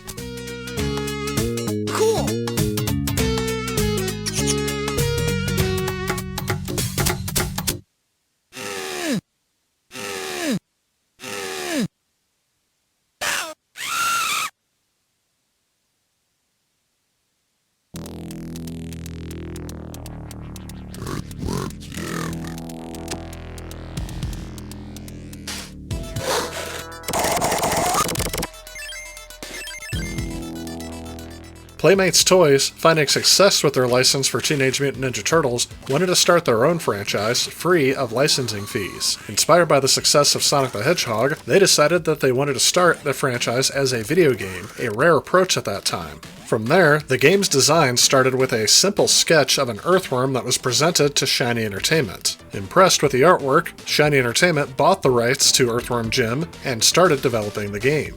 The game's crazy atmosphere, world, and characters was partially due to the fact that the company had always previously been restricted to doing licensing games like 7-Up's Cool Spot, where they had to conform to the company's preset limitations. In that way, the game was actually created as a satire of platform video games at that time. For example, Princess What's-Her-Name was actually a parody of how many video games had throwaway female characters that needed to be saved. The Sega Genesis was the first platform to get Earthworm Jim, It was then that players were first able to take control of Earthworm Jim in his 2D side-scrolling platformer environment with elements of running and gunning. The player must safely get Earthworm Jim to the end of each level while avoiding enemies or defeating them with the gun or his head whip for whipping enemies. There are some levels, however, such as For Pete's Sake, that involves making sure that a puppy gets to the end of the level unharmed. The game has also been noted for its fluid animation, featuring a hand-drawn style that was unusual for 16-bit releases, especially for environments and characters that were built from the ground up to be on video game platforms. Earthworm Jim did receive a sequel on the Sega Genesis that was received as well, if not better, than its original, but in terms of my personal preference, I actually recommend the sequel slightly above the original, just because I feel like they were able to hammer out a few of the gameplay details better, and I feel the soundtrack is much better than the first game.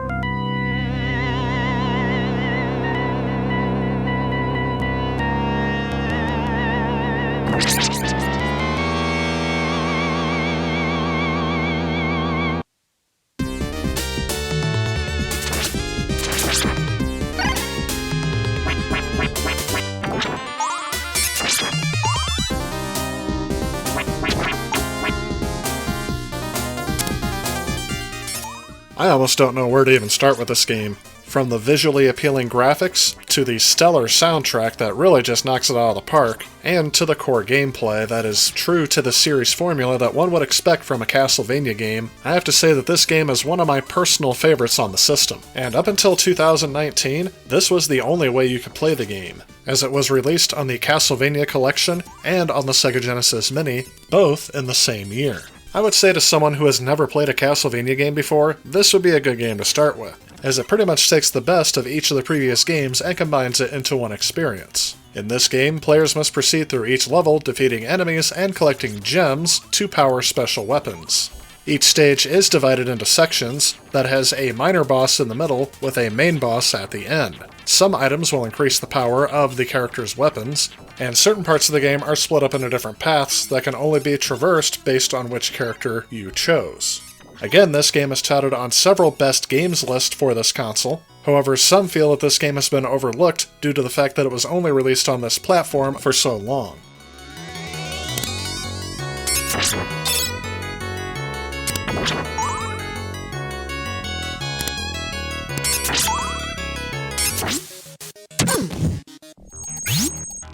Vector Man is yet another game that I've covered in its own review video, but I wanted to reiterate it here as its importance to this console should not be overlooked. This game was Sega's answer to Donkey Kong Country, and the fact that it uses pre-rendered sprites and backgrounds to display much better graphics than the system itself was capable of generating. While the game uses a different art style approach and gameplay style than Donkey Kong Country, I feel that it's a good game in its own right, and is definitely one of my personal favorites on this system.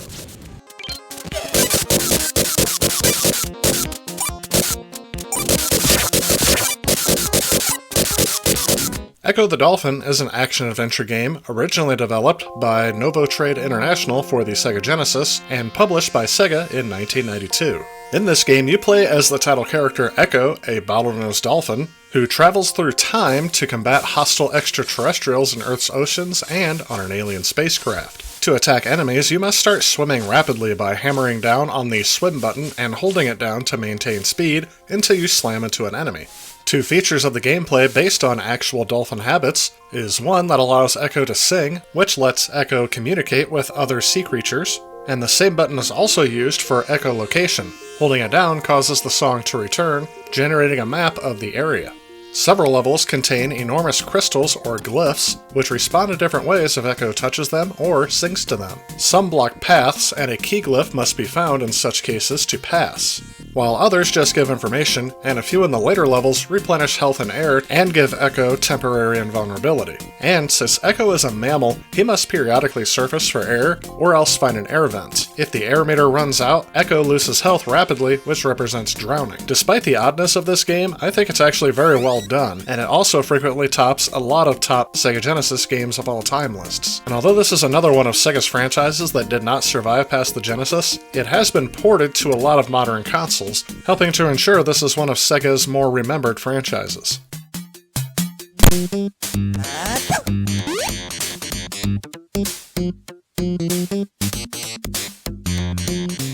ToeJam and Earl was released for the Sega Genesis in 1991. It centers on ToeJam and Earl, who are alien rappers that have crash-landed on Earth. As they attempt to escape the planet, players must assume the role of either character and collect pieces of their wrecked spacecraft. This game's design was heavily influenced by the role-playing video game Rogue, and it took such features such as the random generation of levels and items. It references and parodies 1980s and early 90s urban culture, and is set to a funk soundtrack. Despite being positively received by critics, who praised its originality, soundtrack, humor, and two-player co-op mode, it was not an initial sales success. However, it did attain sleeper hit status as it became more successful the longer it was on the market, and its protagonists were used as mascots by Sega. My initial impression of this game is that it's actually not that bad of a game, but there's not really too much that sticks out to it other than its theme. In fact, I think some of the reviewers at the time nailed down why this game became so popular, with one saying that it was an okay game, but one which becomes completely essential when played with someone else. If you're looking for not the usual fare of platformer, this is a game that would be for you, although I do admit it will not be for everyone.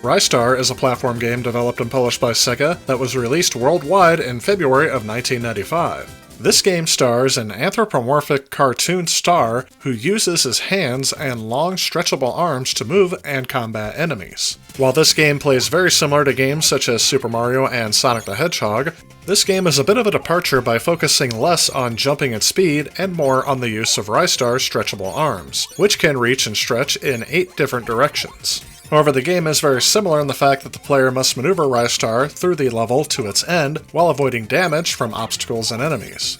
A couple things that I personally like about this game is the fact that it was one of the later games produced for the Sega Genesis, which was during the time that most programmers had got the hardware down and were using and exploiting a lot of hardware trickery to push the console to its maximum limits, which I think makes the game look overall a lot better than some of the previous games on this system. Rystar controls very well, and everything kind of has a natural flow to it. I would say if you're definitely a fan of those platformers similar to Sonic the Hedgehog or Mario, this is a game that you should try because of its unique differences and take on the genre.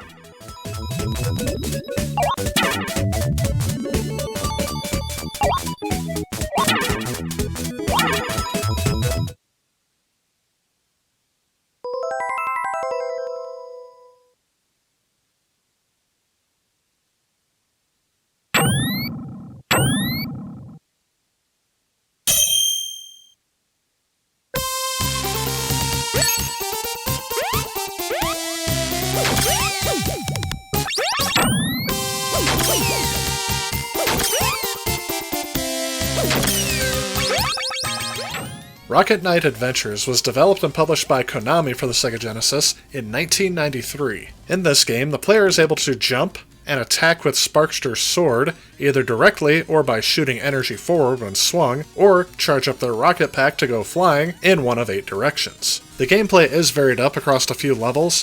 For example, some levels are horizontal scrolling shooters, similar in gameplay to Gradius, while another level has the player controlling a large machine to duel with Axle Gear. Overall, though, this game was received very well upon release, with several reviewers calling it one of the best games on the system, as well as one of the greatest platformers ever made. I never actually played this game before collecting it in preparation for this review, and I was pleasantly surprised by how well it performs. Overall, I would also include this as a game worthy of note for the Sega Genesis, and although they did make a sequel for this game called Sparkster, it is actually a little bit more rare and hence more expensive to collect for the platform, resulting in me not being able to play it for this review.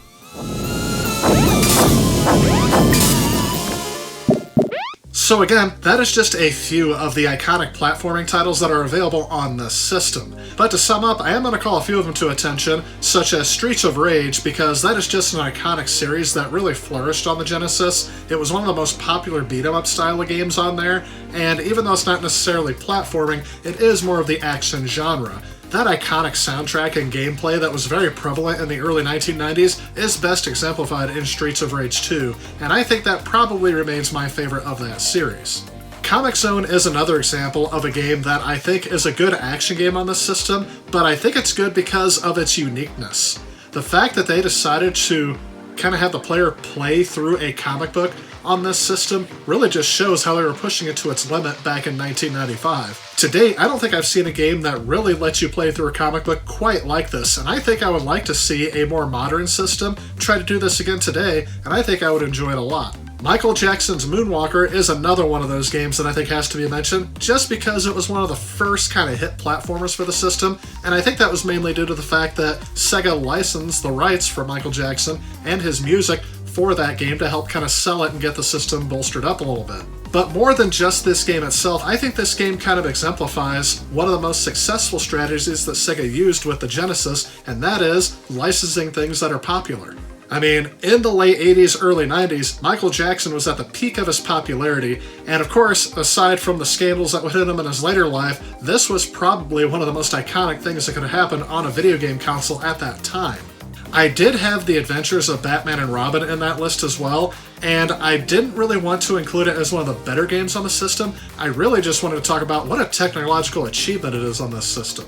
The graphics of this game are some of the best that I have seen all throughout the game. It's not just necessarily that they had one stage that had a neat effect, or it had an overall good visual appeal. I mean, each stage does something that I don't think I see very often on these 2D systems of the 16-bit era. But putting all the graphics aside, I think the gameplay is not up to snuff in certain parts. I found some of the game incredibly frustrating, and I didn't really care for certain parts of it, but overall I think that it's a solid B title at least. Again, kind of glazing over it, but I just wanted to mention it here because it is a title I think should not be overlooked for the fact that it was able to do a lot of things with the Genesis that I didn't really see often in too many other games. And the last game I'm going to mention is one of my favorite franchises from video game history around this time period, and that is Teenage Mutant Ninja Turtles: The Hyperstone Heist. This game doesn't really break the mold in terms of what a Teenage Mutant Ninja Turtle game should be. It's just that style of game on the Sega Genesis. I think this game is possibly one of my favorite on the system, even though I haven't owned it for that long.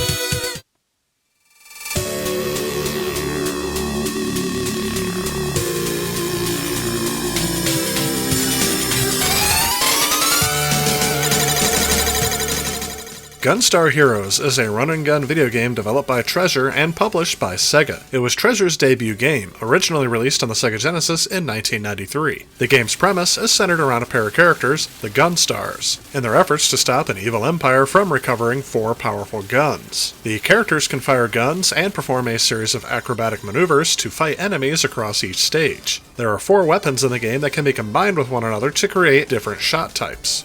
A side note here is that development of this game began among a team of staff working at Konami in 1991. Following an unwillingness from Konami to embrace the original game ideas, the team quit in 1992 and formed Treasure to see this project through. The team reportedly wanted to develop their game for the Genesis because of the system's powerful Motorola 68000 microprocessor. Upon release, this game was a critical success, being praised for its frantic action and advanced graphics. It also helped establish Treasure's place in the industry and introduced several design conventions which would become characteristic of their later work, such as large bosses and a unique sense of humor. Overall, this game did provide a fun experience, especially if you're a fan of the early 90s Konami shooters.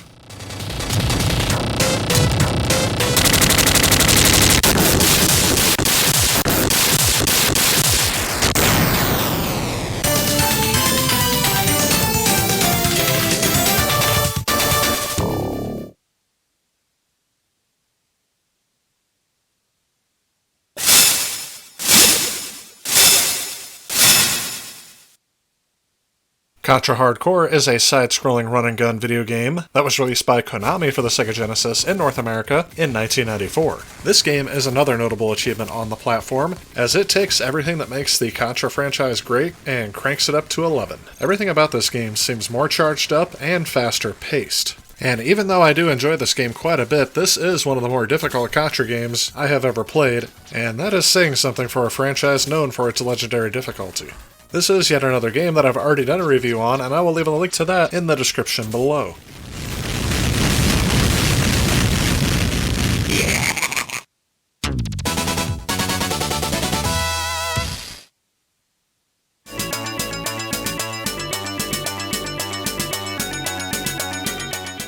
Turrican was a late-developed game for the Commodore 64 originally, being released in 1990 for that platform, but the following year it was ported to the Sega Genesis. The gameplay of Turrican is almost Metroid-like, with huge levels and a morph ball function. Unlike many other action games of its time, Turrican did not force the player to complete a linear level. Instead, the player can explore each level and uncover secrets. I have to admit this is my first time playing through this game, so I'm very unfamiliar with it, but from what I've read from other reviews online, this is actually not the best port of this game, and many people recommend Mega Turrican over this title. Unfortunately, I do not own that game, so I can't compare it to this one. All I can say for this title is that it's just okay.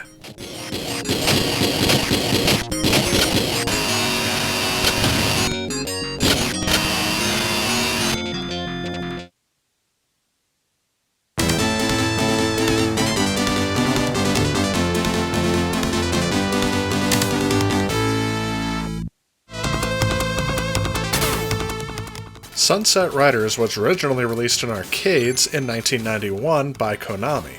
It eventually got a port to the Sega Genesis in 1992 and Super Nintendo the following summer. However, it was the Genesis version of this game that received the most changes. For example, only 2 of the 4 main characters are playable in this game. The controls are identical to the arcade version, aside from the addition of 2 shooting buttons instead of just 1. One button allows the player to walk and shoot at the same time, while the other keeps the player in the same position while shooting. Only 4 of the 8 bosses from the arcade version are featured, and each of the 4 chapters are divided into 2 stages. And as was customary at the time, any dialogue speech that was spoken in the arcade version became text bubbles in the home version. Overall, I found this game to be kind of a neat experience. It definitely plays like one of those early arcade shooters that takes place in the Wild West. So if you're a fan of that genre, this game should offer you sufficient entertainment.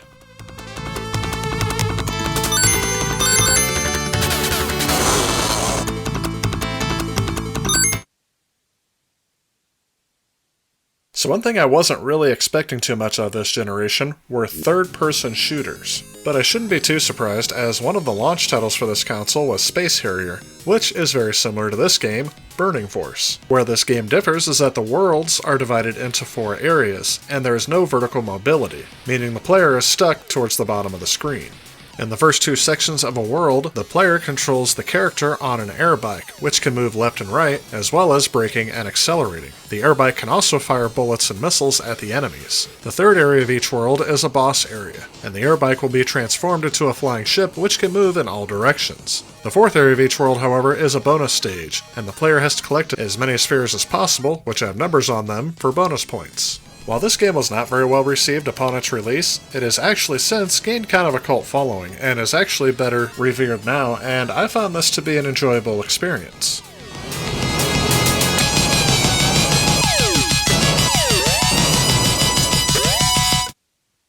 Galaxy Force 2 is another third-person perspective game that I think is very well done, mainly because that this game accomplishes giving the player a third-person kind of 3D perspective without producing a single polygon. That's right, everything you see here moving across the screen are just carefully animated sprites and a visual moving background to give a sense of depth.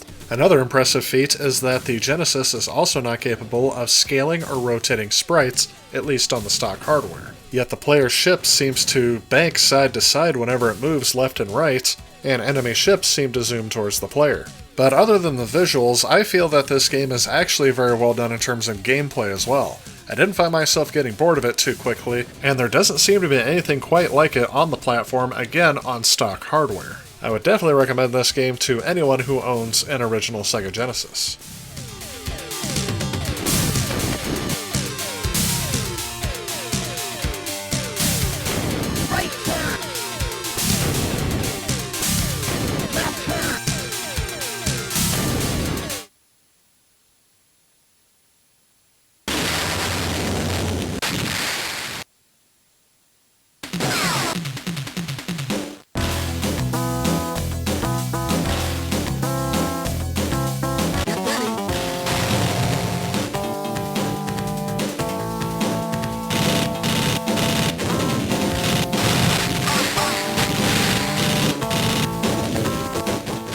Afterburner 2 is another arcade-style shooting game that gives a pseudo-3D perspective in a third-person view. I vaguely remember this game being in arcades back in the day, so I can't really compare it to what the arcade experience is like. However, what I can tell you is that this game is definitely a lot better than the Sega Master System version. The graphics run at a much smoother frame rate, making it a lot easier to target and shoot down enemy aircraft. However, if I would have got this game back in the day, I may have been a tad disappointed as the gameplay doesn't really offer much except for playing through as far as you can to earn a high score. I do like this game, however, because it offers that simplistic style of gameplay that was very common in late 80s arcade games, and I do believe that this is one of the more iconic titles from Sega's arcade offerings of that time period.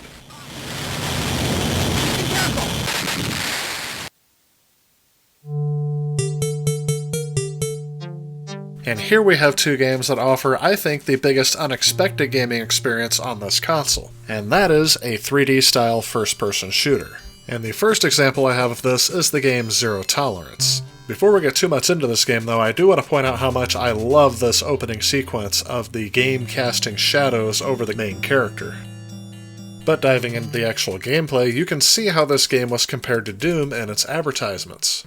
It looks like the game programmers are actually even using the same programming methods to produce the 3D playfield that the id Software team used to make Doom as well. However, as the Genesis processor was not as strong as PCs of the time, the playfield area on screen is actually greatly reduced. In terms of gameplay though, the game is actually made up of 40 levels spanning 3 separate areas. The object of the game is to kill all of the enemies on a level and then proceed to the exit, which is either a staircase or an elevator leading down to the next level. However, nothing prevents the player from heading straight towards the exit without killing all of the enemies. The player though won't get any passwords until the area is entirely completed. If the player dies, that character will be listed as deceased and becomes unavailable for playing. The player can choose from a total of 5 different characters, and once they are all deceased, the game is over.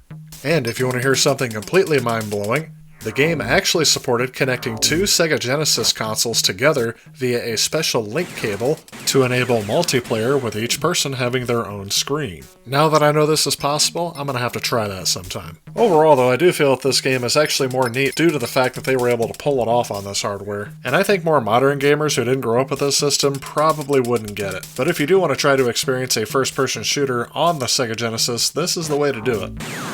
Ammunition is low. Handgun collected. Handgun collected.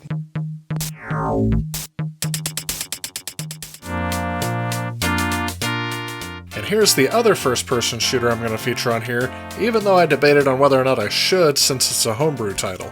I decided to go ahead and feature this title as it shows a fully 3D first-person shooter running with a much larger screen resolution in a much better frame rate. So in theory, this homebrew title should run on stock hardware. And I have to say that it is very impressive that they got this title running at this resolution with these graphics, the sound, and the digitized voices, all at a much higher frame rate than what was actually produced at the time this console was relevant. I mean, it is just very impressive, so I decided to go ahead and show this as kind of like a maximum potential for what a first-person shooter can be on this console.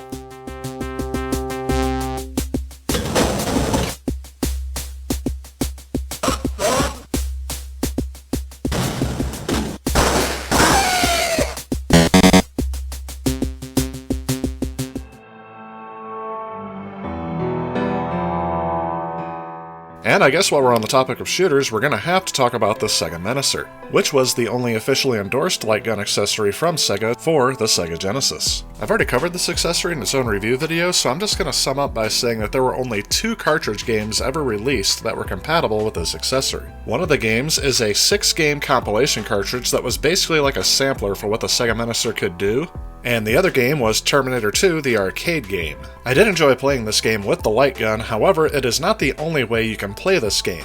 In fact, it's also able to be played with just a regular controller, using the D-pad to control your crosshairs. In my personal opinion, it is not as fun to play the game this way, but I also don't think it's worth it to collect the Sega Menacer just to play this game. Mainly that's due to the fact that you have to find a Sega Menacer and sensor that works, as well as have a functioning CRT, because even though it has a sensor, it still requires a CRT television to work, and after you've done all that, you may get bored of this game very quickly. So it may not be worth the time and expense that you go through to actually get all this stuff set up for the Light Menacer. It may just be worth it for you to have just a quick nostalgia trip by playing it with the controller. However, this is not the only light gun that came out for the Sega Genesis. There was also the Konami Justifier, which works with the game Lethal Enforcers, which I think is a much better game overall. Again, you can play this game with a control pad instead of the light gun as well, so you don't necessarily have to have the light gun and CRT to play this game. Although again, I feel that does make this game a bit more enjoyable. But overall, both of these games do play like the arcade shooters of the early 90s, so if you're a fan of this genre, I don't think you can go wrong with either one of these games if you want to get them for the Sega Genesis.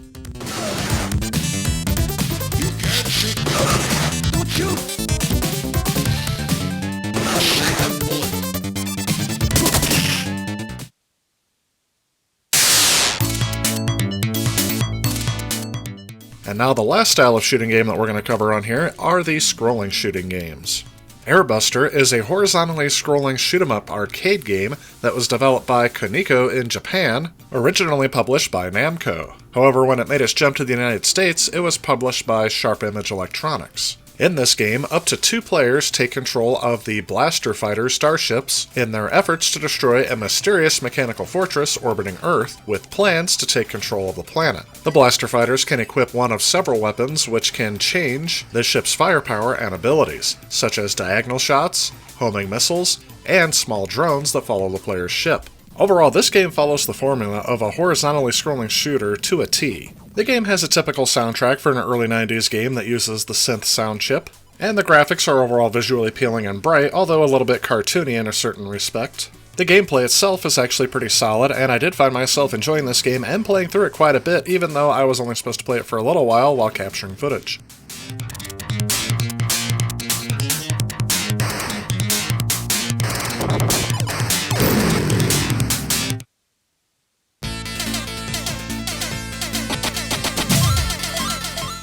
Raiden Trad, short for Raiden Traditional, is the home port of the arcade game Raiden that was released in arcades in 1990, hitting home consoles including the Sega Genesis in 1991. The game itself is a vertically scrolling shoot-'em-up game consisting of about 8 stages of increasing difficulty. In the game, the player must maneuver their fighter while engaging various enemies and avoiding their attacks. After completing the final stage, the player returns to the first stage with the difficulty increased. 2 buttons on the controller are used for firing. However, if you hold down the fire button, it will fire repeatedly, but with a delay between each shot. Thankfully though, there is a rapid fire setting in the options. This will fire 3 shots in a row before a short delay. However, it also leaves one of the firing buttons unchanged so you can fire as normal. You also get a limited amount of bombs, which you can drop at any time as long as you have them. Power-ups are collected from both enemies and by destroying objects found throughout the levels, such as crates. Weapon upgrade power-ups will cycle between 2 different options. Power-ups that are red will give you bullets, and each time you collect the same red upgrade, it will increase your firepower. However, if you collect a blue upgrade power-up, then you will get lasers, and each time you collect one of those, it will increase the firepower of that weapon as well. There are also two types of sub-weapons, which are missiles and homing. Overall, I do feel this game is a solid port of the arcade game, at least on the Sega Genesis. There were a few times where I found some of the sound effects a bit annoying, but in the end I don't really think that detracted from my gameplay experience. This game does control well, and I did find myself enjoying it a lot as I go through, although it is a bit challenging.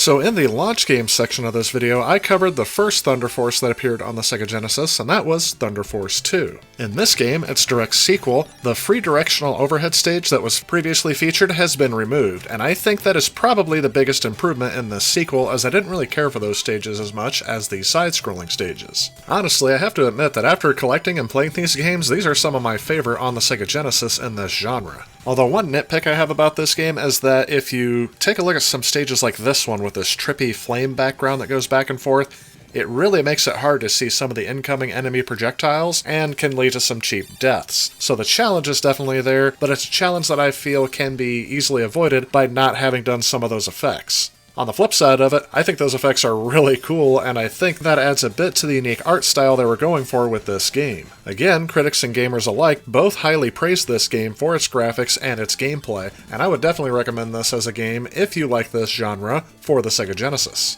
And in terms of Thunder Force 4, they definitely cranked up and upped the ante on almost everything they did in this sequel, and I think it's very well done there as well. But whether or not I'd recommend one over the other, I would say that these two are kind of equally ranked in my mind, with Thunder Force 2 being slightly ranked below both of these.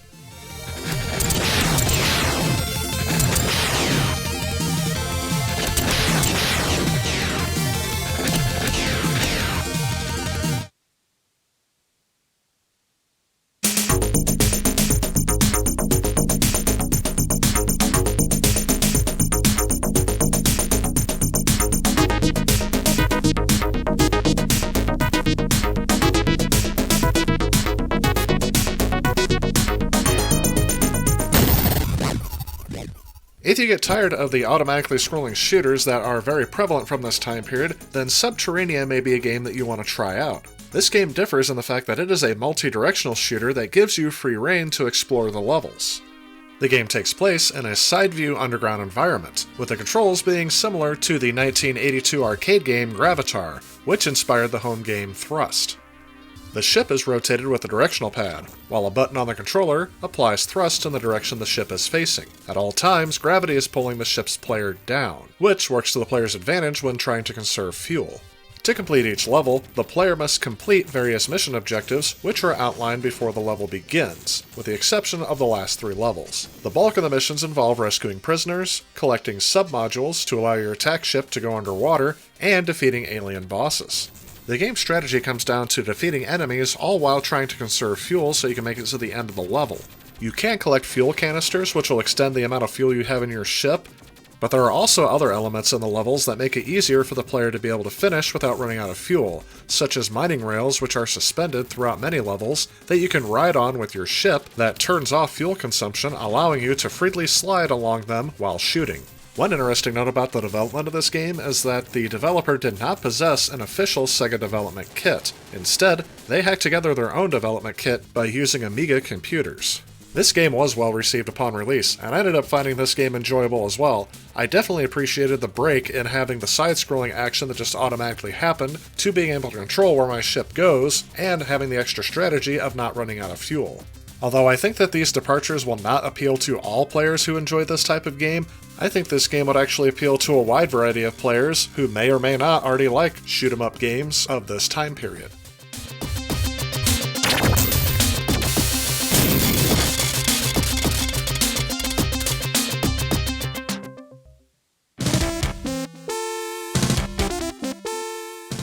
The Steel Empire is a side-scrolling shoot-'em-up game released for the Sega Genesis home console in 1992. This game is unique in the fact that its visual design is a little bit different. Mostly low-tech in nature at a time when most games were featuring advanced spaceships with laser cannons, this game is set in the late 19th century of an alternate world. The game's aircraft, weaponry, power-ups, environments, enemies, and bosses are all heavily stylized, adding strong steampunk elements to the style, themes, and visuals of the game. Steam power, propeller-based aircraft biplanes, and heavily armored steam trains with giant cannons play large roles in the game's protagonists and opponents. At the time of this game's release, reviews were mixed to positive. However, it has gained more of a cult status many years after its release. Overall, I feel that the draw to this game for me is the unique aesthetic design. The gameplay is solid, but I think that the fact that this game takes place in more of a futuristic past environment makes me more engaged in what's going on. Overall, I found this game to be an enjoyable experience.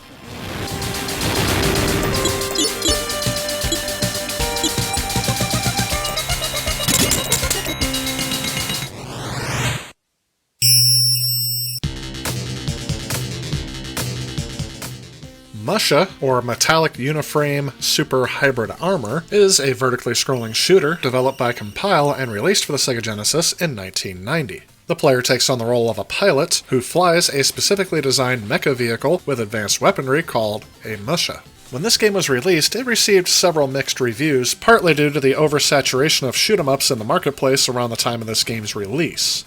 I will say that the graphics in this game kind of have more of an anime style that I think would be more appreciated by modern audiences playing this game, as it has grown in popularity since the time this game was released. Other than that, while this game doesn't stand out too much from its competition in terms of gameplay, it actually provides a very solid shoot-'em-up gameplay experience, and I would definitely recommend it if you want to play another one of these games on the system.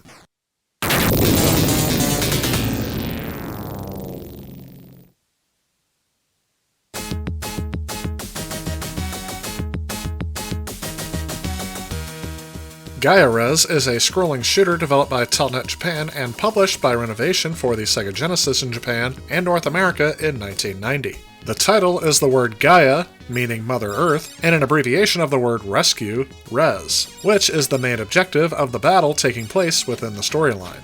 Out of all the shoot-'em-up games that were released for the Sega Genesis, this one reminds me the most of R-Type, which happens to be one of my favorite shoot-'em-ups of all time. But it also happens to be one of the most challenging games ever made as well, and that is definitely true here with Gaia-Res. However, where this game differs from R-Type and several other side-scrolling shooters is the unique power-up weapon system. Known as the TOZ system device, it can be fired out like R-Type's Force, except each time it comes into contact with an enemy, it will inherit and learn its weapon. The player can steal from the same enemy repeatedly until the weapon's strength is maxed out. There are 18 weapons in total to be captured, and the appearance of each weapon varies depending on the strength meter. Many of the stage's designs were heavily influenced by games like Gradius. Gaia-Res also makes extensive use of parallax scrolling, with wave and warping effects across all of its stages. However, as I mentioned before, this game is very notorious for its very high difficulty level, and it took me many playthroughs just to get through the first stage. But if you're looking for a side-scrolling shooting game that definitely offers up the challenge, this is the one to beat. So wow, one thing I didn't realize before I started this video was just how many of these games are actually on the platform, and how many of them I personally enjoyed. I will state for the record that this is one of my favorite genre of games from this time period. I grew up on games like R-Type, and that was pretty much the only one I played for a long time, but I really enjoyed playing a lot of these games, even though it was my first time going through them. One thing that I want to note that isn't very prevalent in my gameplay here is that these games are often very difficult. It requires a lot of fast, quick reflexes, and there are some areas that I thought that it led to some cheap deaths because you really couldn't see the projectiles coming at you, or it offered you no reaction time outside of memorizing the pattern. But that said, if you are a fan of this genre, I think that you won't be disappointed by getting a Sega Genesis and tracking down some of these titles. Although in terms of experience of collecting them just recently, I'm going to say that this is among some of the more expensive titles on the console.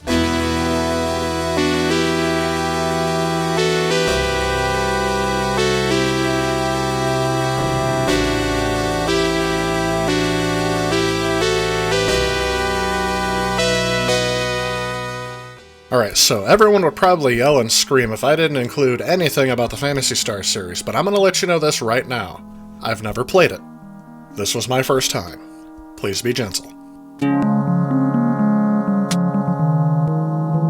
Instead, Phantasy Star 2 is a role-playing game developed and published by Sega for the Sega Genesis. It was released in Japan and North America in the same year of 1989, but it didn't make its way to Europe until 1990. Being the sequel to the original Phantasy Star, this game takes place 1,000 years after the events of the first game, and follows the journey of a local government agent named Rolf and his friends, who are on a mission to discover why the protector of the planet Mota, Mother Brain, has started malfunctioning. The game begins with the main character recalling a strange recurring nightmare he has been having. In the dream, a young girl who he doesn't recognize is battling a demon. Finally, just before the demon would kill her, he awakens. From his home, he goes to the central tower to meet with the head of the government, in order to receive his newest mission. Gameplay is similar to the first Phantasy Star, using a turn-based battle system as well as a menu-based one, where the player chooses commands for their party of up to 4 characters. There are 8 characters in total, each with a different set of preferred weapons and armor, as well as techniques suited to each character's job. The player must defeat the enemies in the overworld and dungeons to advance in the game. However, the game abandoned the first-person view that was used for dungeons and battles. Instead, they use a top-down perspective for exploration and a third-person view in battles. Phantasy Star 2 was a landmark game for the time, not only being billed as the system's biggest game at 6 megabits, but it also has the distinction of being the first RPG for the Sega Genesis, being released in the US 2 months before the original Final Fantasy would make it to North America. Critics at the time praised its 16-bit graphics and the storyline. This game today still ranks as one of the best games of all time for any system, and it is frequently mentioned amongst many top 100 games lists for the Sega Mega Drive and the Genesis. Overall, I would definitely recommend this game to those of you who love role-playing games, as you will not be disappointed with this entry.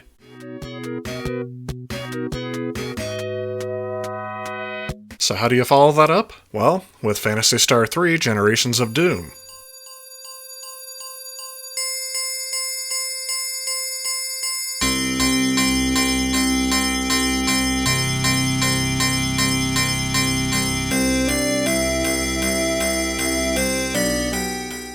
In contrast to the previous entries, Phantasy Star 3 appears at first to take place in a medieval fantasy setting. That is in direct contrast to the science fiction settings of all previous games. In this game, you take control of the Prince Rhys, on the day of his wedding to Maya.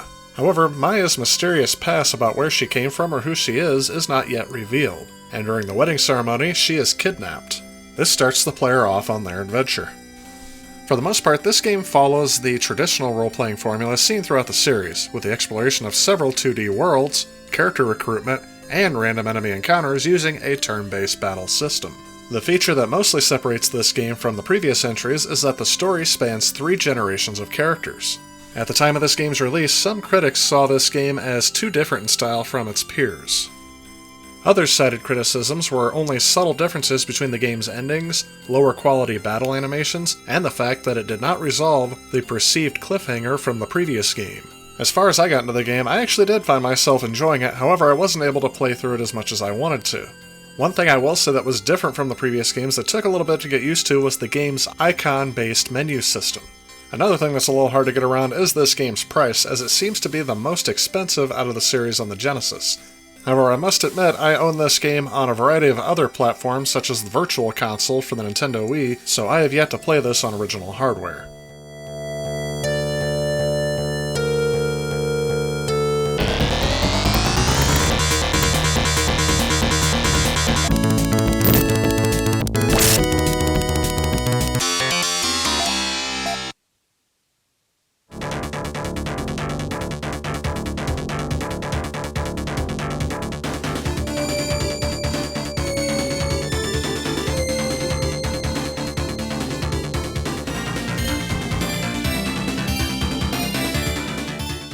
And last on the Sega Genesis from the Phantasy Star series is Phantasy Star 4, The End of the Millennium. This game was released in 1993 in Japan, but didn't make its way to the US until 1995. Building on the previous games, it added a number of new features, such as pre-programmable combat maneuvers called macros, combination attacks between 2 or more characters, and manga panel illustrations for major cutscenes. It was also the first game in the series to have in-depth character interaction and development. This game returns to the familiar setting of Phantasy Star 2, taking place 1,000 years after the events in that game. You start off by taking control of 2 hunters, Elise and Chaz, who were hired by a nearby academy to take out monsters. And it is here where the adventure begins.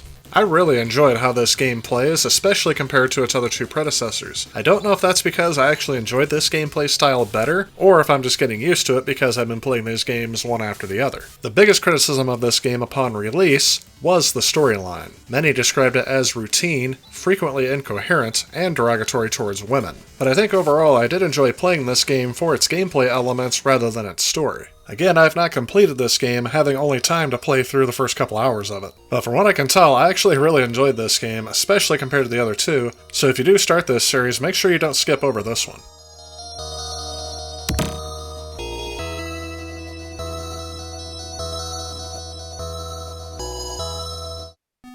Shining Force is a 1992 fantasy turn-based tactics role-playing video game developed by Climax Entertainment and Sonic Software Planning and published by Sega. It is the direct sequel to the game Shining in the Darkness. However, in terms of the storyline, this game actually takes place before the original. And despite the success of the first game, Sega only allotted a minimal budget to the development of Shining Force. That could be partially the reason why that the English translation of Shining Force has several confusing errors and omissions. For example, the backstory of its main character is entirely left out of the game. This can lead to some confusing moments storyline-wise, as some of the events of the game are not well explained. But anyway, the game opens in the kingdom of Gardana, where the main character is sent on a mission to prevent the evil Cain, who commands the hordes of Runefaust, from opening the Shining Path and resurrecting the Dark Dragon. Battles in the game take place in square grids, with each unit occupying one square. Each unit can move up to a fixed number of squares along the battlefield, determined by its move statistic. Depending on its location relative to its enemies and allies, a unit can also perform an action of attack, cast a spell, use an item, or search the area. Some commands, such as equipping or dropping items, do not count as actions, and therefore can be done an unlimited amount of times. The order of turns is determined by the unit's agility score and a random seed. As is common for most RPG games, units become stronger by fighting enemies, or performing other actions in battle such as healing allies, with the end goal to gain experience points which allow them to gain levels. In this game, each allied unit is represented by a character with his or her own background and personality, much like in the Fire Emblem series. However, the game developers have stated many times that this game was not influenced by Fire Emblem directly, although many who have played both games have noted many similarities. Overall, this game is okay, but I will note that this is a different type of RPG than many have played in the past. If you're not used to having a tactical style of role-playing game, then you will have a bit of a learning curve before getting used to the battle system. I have been told by others that Shining in the Darkness is the superior game, but since I don't own that in my collection, I actually can't show it here. However, I can tell you that the gameplay style is a lot different than this game. So if this style is not well suited to you, you may want to try Shining in the Darkness first.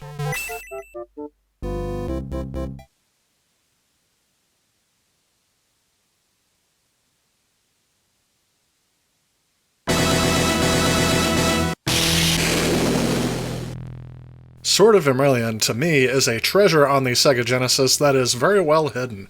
In stark contrast to Phantasy Star and Shining Force, Sword of Vermilion is an action role-playing game developed and published by Sega for the Sega Genesis, making its debut in North America in 1991. And I mean, just listen to that opening theme.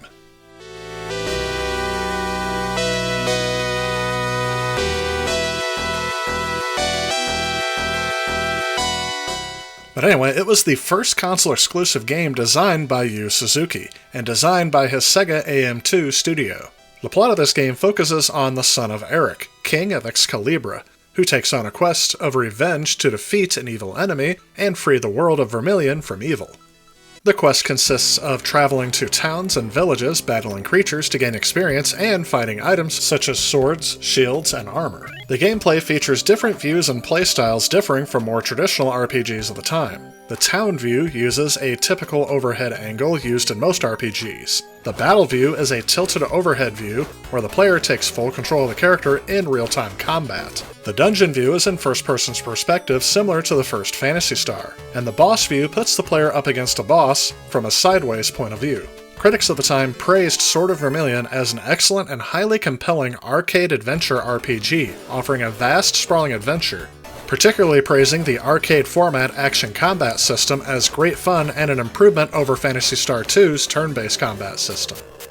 I definitely enjoy the battle system in this game, and it is one of the easier ones that I've used on the Sega Genesis so far. The overhead town views are also easy to learn as well. The only thing I had a bit of a learning curve on was the first-person perspective view when you're traveling between towns and in dungeons. But once you get used to that, this is a pretty fun and enjoyable experience. I would definitely recommend this game if you're a fan of RPGs.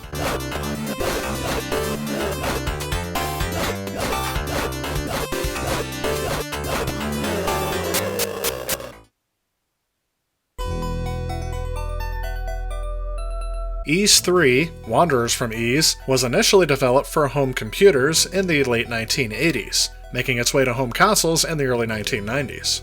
Unlike previous entries in the series, Ys 3 uses a side-scrolling perspective rather than the top-down camera view that was used in the past. Other than that, the gameplay is largely unchanged from previous entries in the Ys series. That said though, this game was not as well received. One of the statements I tend to agree with from reviewers of the time is that the game becomes quite tedious. Since you have to follow a prearranged storyline, there's little room for surprise or experimentation, and after a while the battles, even against more evolved creatures than bugs, seem to be a little bit repetitive. That was just my initial impression after playing this game for only a couple of hours.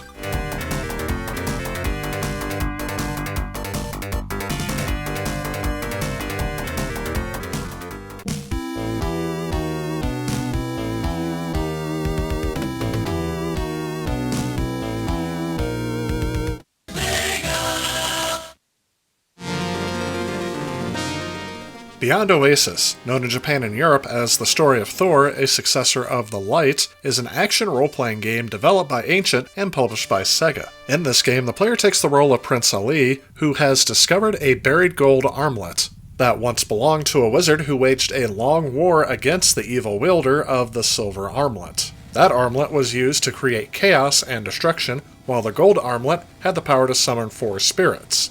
In terms of gameplay, this game has action-adventure elements similar to the Legend of Zelda series. The player controls Prince Ali and takes him across the maps to fulfill his quest. Along the way, the player picks up special items to restore health and magic, along with special weapons to help him defeat enemies, and 4 magic spirits found in shrines to aid Prince Ali's mission. The default weapon in the game is the knife, which can perform special attacks and has unlimited usage. Also, during the course of the game, the player can equip special weapons such as swords, crossbows, and bombs. However, unlike the knife, these weapons do not have unlimited usage and will break after a set number of uses. This adds a bit of strategy to how much you want to use these weapons. Though I felt the story left something to be desired, this is another one of the RPG games here that I actually enjoyed more for its gameplay. It's not necessarily the perfect fighting system, and I will say that hardcore RPG fans might not like the fact that this game relies mainly on hack and slash and puzzle elements than other RPG elements common in other games.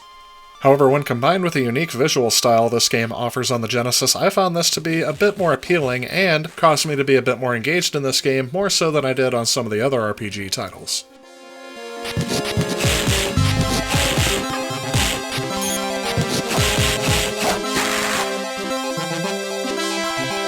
So wow, yes, the Sega Genesis is a very capable system when it comes to role-playing games. One thing I will note is that when you start collecting these games for retro consoles, one thing you want to keep in mind is that a lot of the save batteries that are in these consoles have started to go bad. So if you want to save your game, you're going to have to replace these batteries in one form or another so that it'll keep your game saved and you can actually complete the game. A lot of these games were not designed to be beaten in one sitting, so you will have to invest several hours in each game to get through it all. One thing I really like about playing these games now as an adult is that strategy guides are very prevalent everywhere. If you get stuck in a point of the game and you can't figure out how to go forward and you really just want to keep going on with the story, you can look up online someone who has a strategy guide out there and very easily get through that part. I know there are some people who say, oh, strategy guides are blasphemy, you really have to figure out the game for yourself. Keep in mind, back in the day what we would have done is we would have tried to look up game magazines. Some people would have called the 1-800 hotlines for, beating the games and getting tips. But a lot of us would actually start talking to other people who have played the game. And unfortunately, a lot of these games are obscure enough today that I don't think you're going to run into a lot of people in person who have played them. But another thing I like about it is that you can get online and you can find someone who's played this game before, and they can help you through some of the parts if they're willing to do that. And I think that the gaming community is usually open enough to where they're willing to do that for you, or they'll point you in the direction of the answer. But overall, as I said, I was surprised at the amount of titles that I saw for this console because I'd never played these RPGs as a kid. I was actually scarcely aware of their existence. The Sega Genesis puts out a variety of titles that each offered something just a little bit different that kept me engaged. With the role-playing games out of the way, let's go ahead and move on to some of the puzzle games for this system.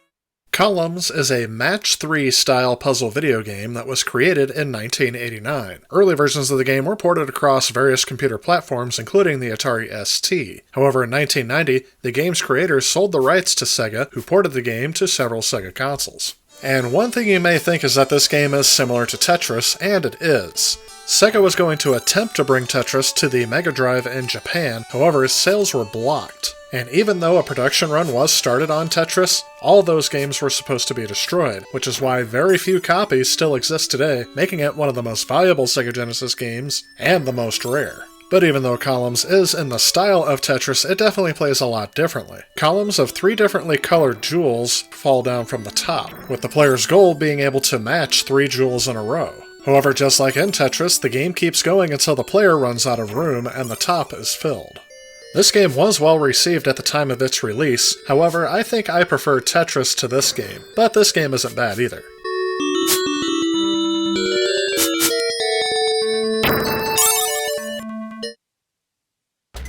Dr. Robotnik's Mean Bean Machine is also another Tetris falling block style puzzle video game.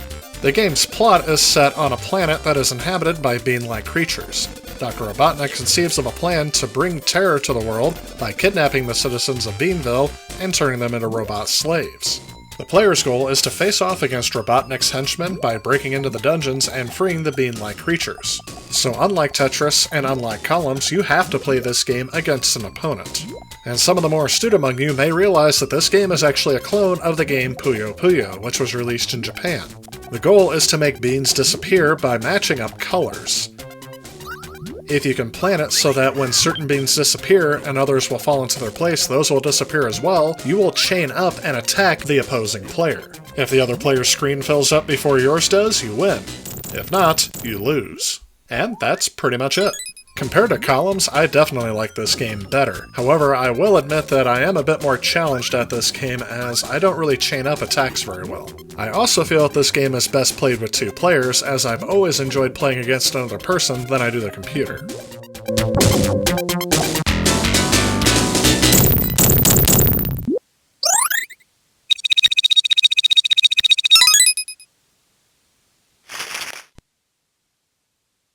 Next, we'll take a look at the port of Klax.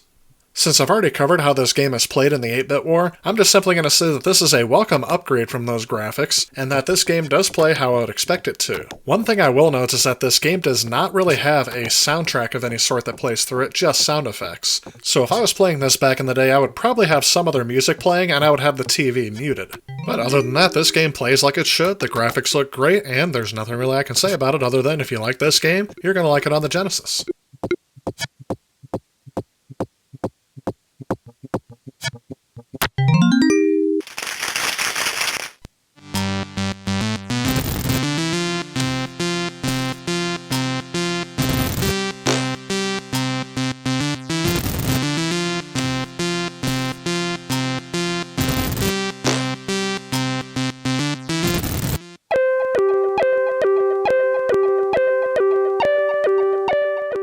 Oh my, that intro looks beautiful. I may just be saying that because I've just been viewing it in 8-bit graphics recently, but I definitely wasn't expecting it to zoom out to reveal the Lemmings logo.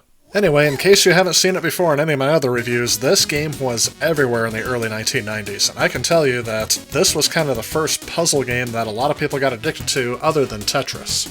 The game is played by getting the lemmings to get to the end goal. You have to do this by assigning certain lemmings jobs so that the rest of them can follow suit.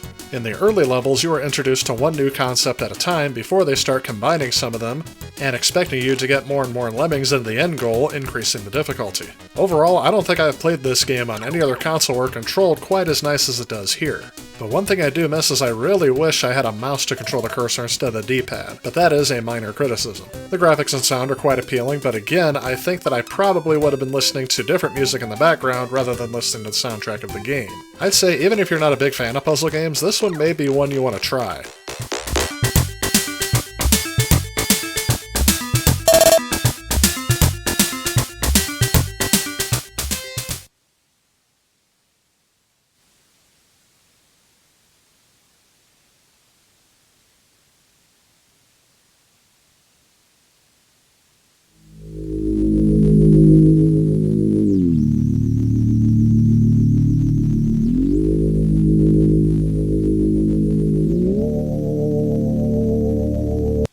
Pugsy is a combination puzzle and platform video game that was developed by Traveler's Tales and released by Psygnosis.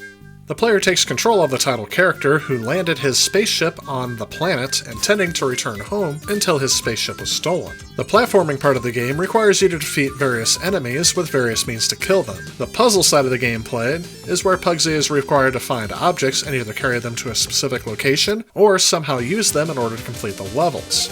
After playing through this game for a while, I find myself incredibly hooked on it. This game cleverly combines the puzzle and platforming elements into a seamless experience. Critics of the time gave it very good reviews, saying that it was excellently designed and well thought out. However, some critics said that the control system was a weak point of the game.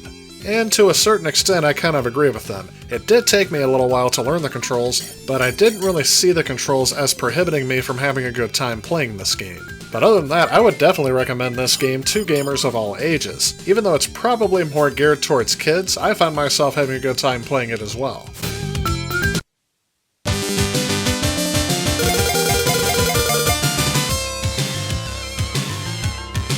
Well, here's a game that has been ported to virtually every platform since its first inception. This is Wheel of Fortune. And I think the main reason why this game has a special place to me is the fact that I used to play this game all the time. In fact, it was this version, but it was a different port of it. I think it was the MS-DOS version. At least it was made by the same developer. In terms of gameplay, it is mostly like the game show we know today, where you go through rounds, solve puzzles, and at the end, if you're the big winner, you get a chance to win an even bigger prize at the very end. One thing I will admit is that this game may not be as interesting to people today who didn't grow up with this system. And I think that's mostly because you can have a more realistic game show experience by playing the more modern versions of this game. And I think one of my major criticisms is that the rounds seem to take a long time, at least longer than they should have taken. I ended up just playing a game by myself so that I can get through it a little bit quicker. But overall, you may have a more enjoyable experience if you play with friends, rather than against the computer.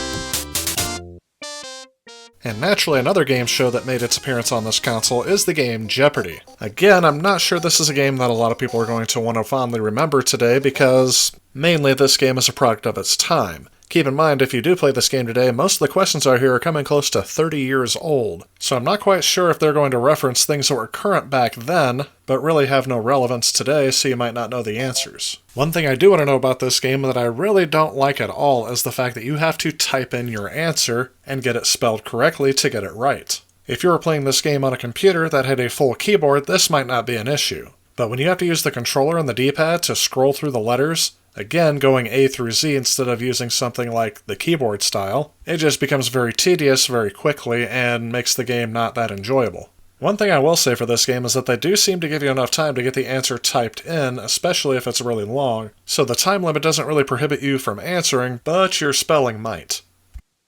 You are correct. Now here's a game I have featured on the channel before, but for a different platform. This is Shove It, the Warehouse game. The game I featured before, which is the one this is based on, is called Sokoban. The goal in each level in this game is to shove all the boxes into the end goal. Successfully doing so advances you to the next level. Where the challenge comes in is that you can only push boxes, you can't pull them back. Although this version of the game does have an undo button that lets you move back one move if you make one wrong step. That can be really helpful because the D-pad, in my opinion, is a tad bit too touchy. However, I do find myself making more than one wrong move, and it only lets you go back one, so I pretty much have to restart the level every time I make a mistake. But that's pretty much the premise of the game. I do find a lot of enjoyment out of this kind of puzzle game, and although the early stages are a little simplistic, the later stages provide an ample amount of challenge.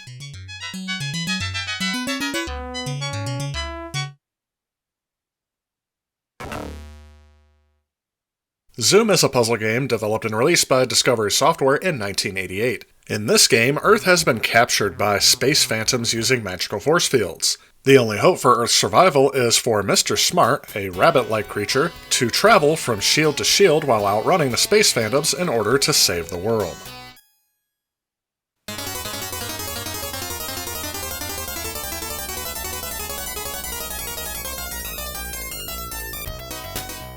So the end goal of each level is to light up all of the grids without running into any of the enemies. And the gameplay is as simplistic as it gets. You use the D-pad to move around, you have action buttons which make you use power-ups and help you avoid enemies. At certain times during the game, certain power-ups will become available that you can collect, but otherwise it is just survive until you get to the end of the stage. My issues with this game are the soundtrack again, which of course you can mute while you play because it's not really essential to listen to, but the game itself seems to lack visual appeal to me. I don't know if the color schemes that they use here were necessarily ever in style, but they just don't look that appealing to me. The title character doesn't really look appealing as well, and I'm not quite sure what their overall art direction was, or if there ever was a plan for it. I also think the controls are a bit slippery in my opinion, as sometimes I try to go up or down and end up missing a grid, even though I know I'm pressing the button in plenty of time. Luckily, this game is not too expensive to collect, so if you're going for a complete collection, this would be one that you would have to get, but not one you might necessarily play often.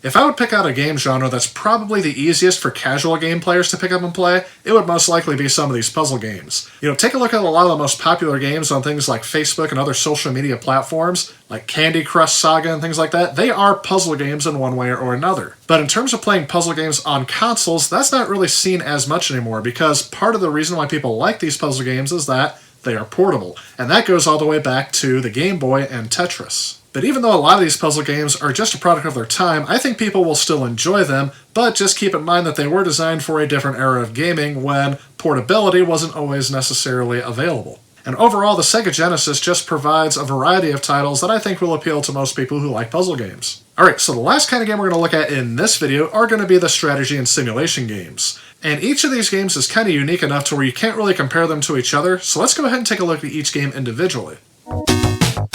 I'm also going to note that this is where my personal collection is really lacking in a variety of titles, so I'm just showing you the games that I own, not necessarily the best or the worst. So this is interesting. Until researching this game, I actually had no idea that this was only released in Europe for the Mega Drive, because my copy is a Sega Genesis title. And sure enough, come to find out, this is a reproduction title for the Genesis, so this was actually never released for the console during its lifetime. However, this game is actually more of an action shoot-'em-up game, originally published for the Amiga in 1993. Virgin ported the game to home computers, and eventually most of the consoles out at the time. Where the strategy comes in is the fact that the player controls a small squad of up to 5 soldiers. These soldiers are armed with machine guns, which kill enemy infantry with a single round. The player's troops, though, are likewise just as vulnerable. At the beginning of the game, the player possesses superior firepower. However, the enemy infantry becomes more powerful as the game progresses. The player directs their troops through numerous missions, battling enemy infantry, vehicles, and installations. The game itself actually has kind of a dark humor tone, which people at the time both praised and condemned. One thing worthy of note is that its creators intended this game to have an anti-war message. Overall, the gameplay and controls are actually pretty solid in this game, and I actually found myself playing it a bit longer than I thought I would, because I'm not usually a big fan of this style of game.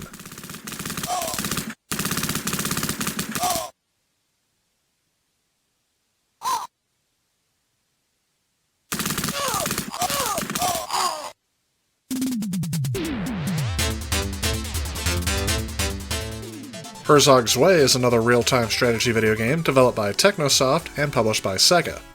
Being an early real-time strategy game, it actually predates the genre popularizing Dune 2. It is actually a sequel to the first game in this series, but that was only released in Japan on the MSX and PC 8801 personal computers. This game kind of combines the arcade style of play from their own Thunder Force series with a simple, easy-to-grasp level of strategy. This game was not a commercial success here in the US, but was much more positively received in Europe. While this game was previously unknown to me going into it, I actually found it kind of enjoyable.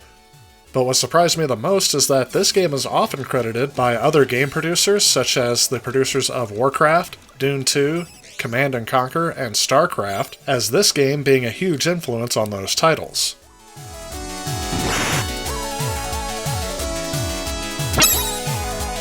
Now here's a game that I played quite often, but I'm more familiar with it on computer than I am on the Sega Genesis. Theme Park is a construction and management simulation game developed by Bullfrog Productions and published by Electronic Arts in 1994. In this game, the player designs and operates an amusement park with the goal of making money and creating theme park crowds worldwide. This game is the first installment in Bullfrog's successful theme series and their designer series. I will say this game is a bit more simplified, especially when compared to its MS-DOS original. Yeah, a few of the rides and features are missing and the graphics are a bit different, but I actually like the art style and the fact that they were able to get this game to work in such limitations. One thing you may want to do though is mute the sound, because that song plays the entire time on a loop. And in true nostalgic fashion, I was also able to draw my name in the park like I used to as a kid.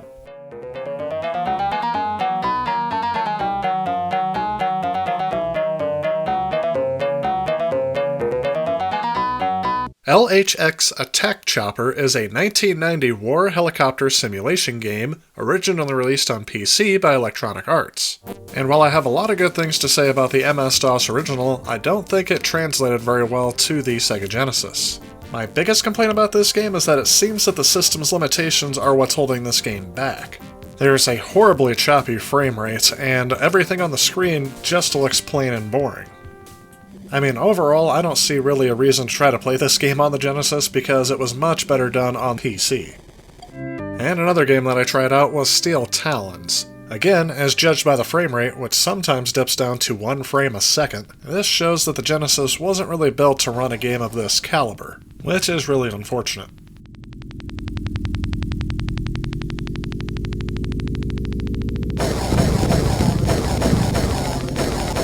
So there you have it. We covered a variety of different games in this video that were mostly geared towards strategy. And I think that this system provides a lot of great games that I don't think a lot of people would have played back in the day because they just weren't as popular as they are today. So for modern gamers who are wanting to go back and play some of these games, I would definitely recommend checking out a few of the titles featured in this video. You may like them, you might not, but it's definitely going to give you a feel for what these games were like for us back in the mid-90s.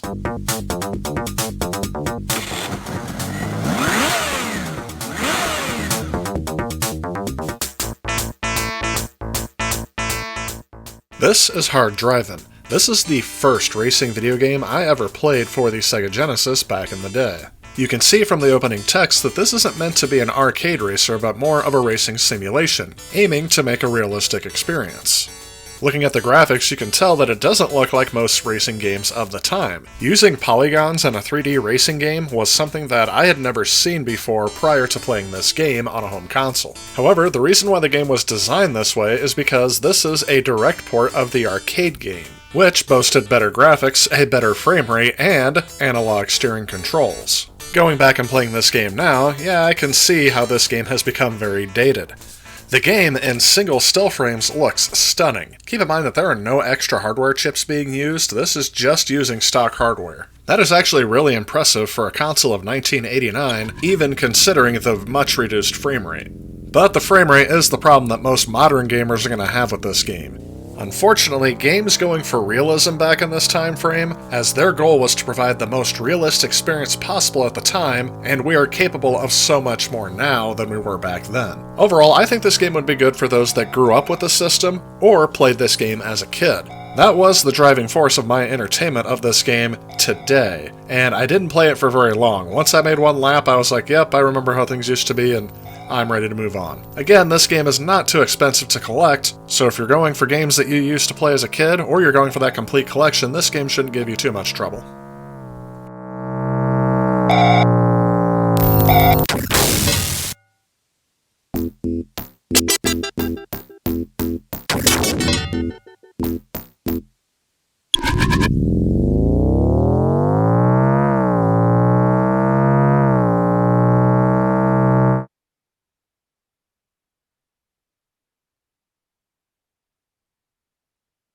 Get ready.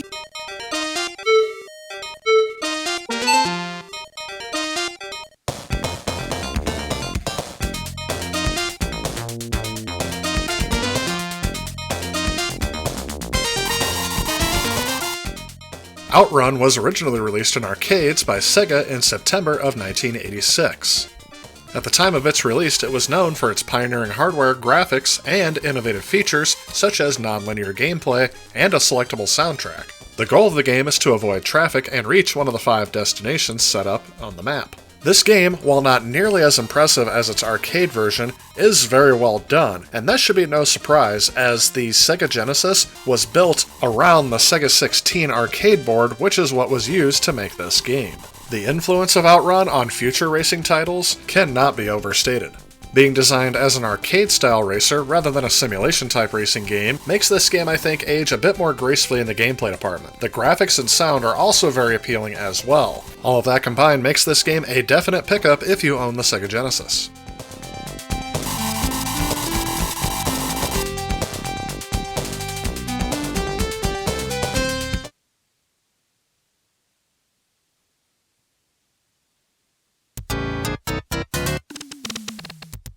Moving on to Super Monaco GP, this is actually another simulation racing game, but focused on Formula 1 racing. This game was initially released in arcades in May of 1989, with the Sega Genesis port coming out in September of 1990.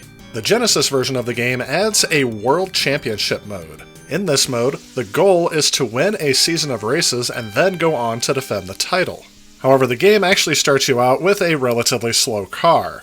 Before starting a race, you can name other drivers as your rival, and if your rival defeats you in 2 consecutive races, the loser's team will offer a seat to the winner. If the winner accepts the seat, the loser will be fired from his team, and will have to take an open seat with another team, which is usually ranked lower.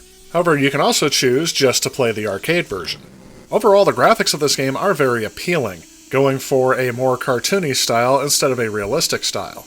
The game also controls very well with very tight and responsive controls, which is very much needed when you're trying to make tight corners at fast speeds. Overall, I did enjoy this game, however I didn't play it for very long, cause once you make a lap and you win a race, then there's not really much incentive for me to come back. However, back in the day, this would have occupied probably hours of my time as I would try to improve my racing and play through the entire World Championship. Overall, still a solid racing title to this day.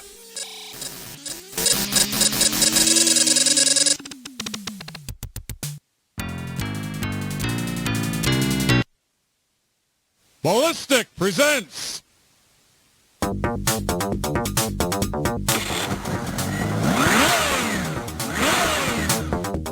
The Duel Test Drive 2 was a racing video game developed by Distinctive Software and published by Accolade for various home computers and consoles, including the Sega Genesis, in 1992. The focus of this game is to drive exotic cars through dangerous highways, evading traffic, and while escaping police pursuits. At the beginning of the game, you choose your car and level of difficulty before driving on different terrains. The goal of each level is to reach a gas station at the end of the course in the least amount of time. Stopping at the gas station is not mandatory though. You could drive past it, but you will run out of gas eventually, thus losing a car. You only start out with 5 cars at the beginning of a race. You can also lose a car by wrecking it. And if you choose a manual transmission, you can also lose a life by redlining and constantly blowing the engine. Crashing into a police car instantly ends the game, regardless of how many lives you have left. Police cars appear in every level, and if the player is driving faster than the speed limit when encountering one of the police cars, it will follow in pursuit.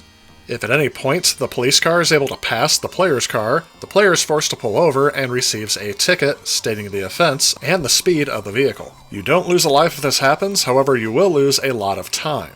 To add a bit of strategy to your gameplay, the car will actually alert you through a radar system if a police car is in your vicinity. The player can choose whether or not to try to slow down or try to outrun the cop. Overall, I did find this game very enjoyable. The graphics and sound are of the time period and a bit more impressive of those on the Sega Genesis. But what really made this game good to me was the gameplay. I think if this game had not included the police chases, I don't think it would be as fun. But again, my main criticism of this game is the fact that they were trying to go for a somewhat polygonal racetrack. It does look very dated, especially when viewed on modern displays. This also hurts the frame rate, but not as bad as I noticed on games like Hard Drivin'. Another minor issue that I had with this game is the fact that I actually found it hard to stop at the gas stations in time. I will note that others noted that the controls of this game are a bit tedious to control, and this game is not very well regarded in other reviews. However, while this game may not be for everyone, I would definitely say if you like racing games of this time period, you should give this one a try. But if you really want a good racing game from this time period, I would recommend the next game.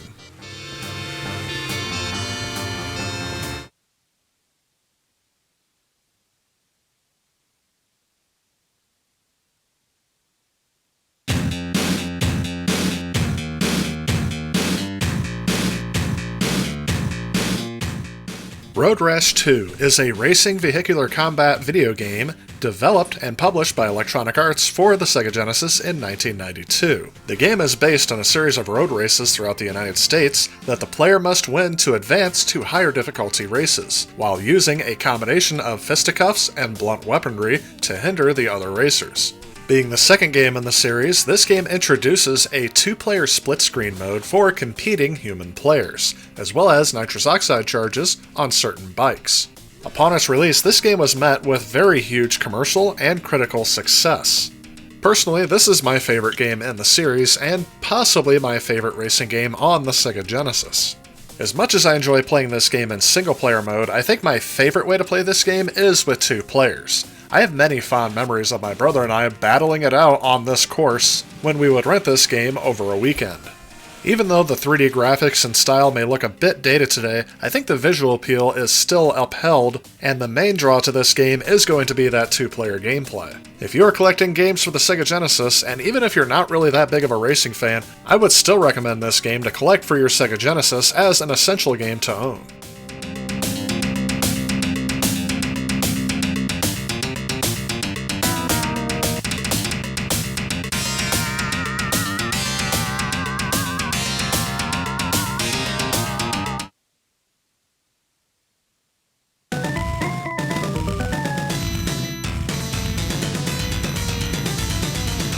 Chase HQ 2 was known in arcades as Special Criminal Investigation. It was originally released in 1989 for arcades, published by Taito, and is the sequel to the original 1988 Chase HQ.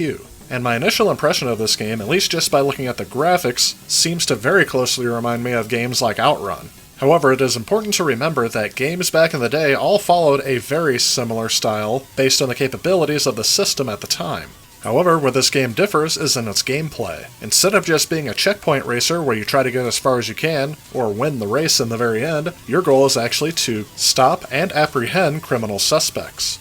This game kind of reminds me of a very early version of games like Need for Speed Hot Pursuit, and I definitely enjoy this gameplay style more than just the standard racing fare. I will say my biggest criticism of the game are the sounds, that definitely gets on your nerves after a while. The music isn't too bad, but after hearing the sirens go on for quite a while, it definitely made me want to turn down the volume. But overall, it's a solid enough game, and I'm definitely glad I have it in my collection.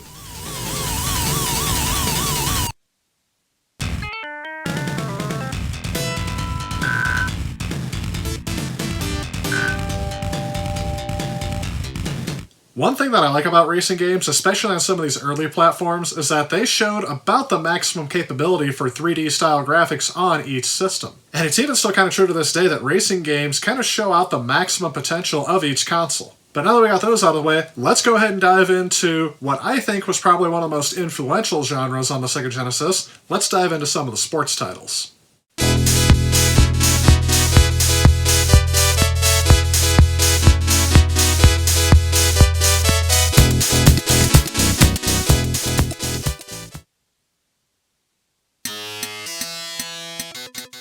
California Games was originally released in 1987 by Epix. And you might call this one of the first viral sports games because it was eventually released on almost every single platform at the time and soon after. As you can guess, this game is a compilation of games that were seen as popular in California during the late 1980s and early 1990s. A couple of the games I tried out for the Genesis version happened to be the Half Pipe with the skateboard and Hacky Sack. Overall, I feel that this port of the game is very solid and definitely worth a pick up on the Sega Genesis, as I feel it's one of the better versions I have played.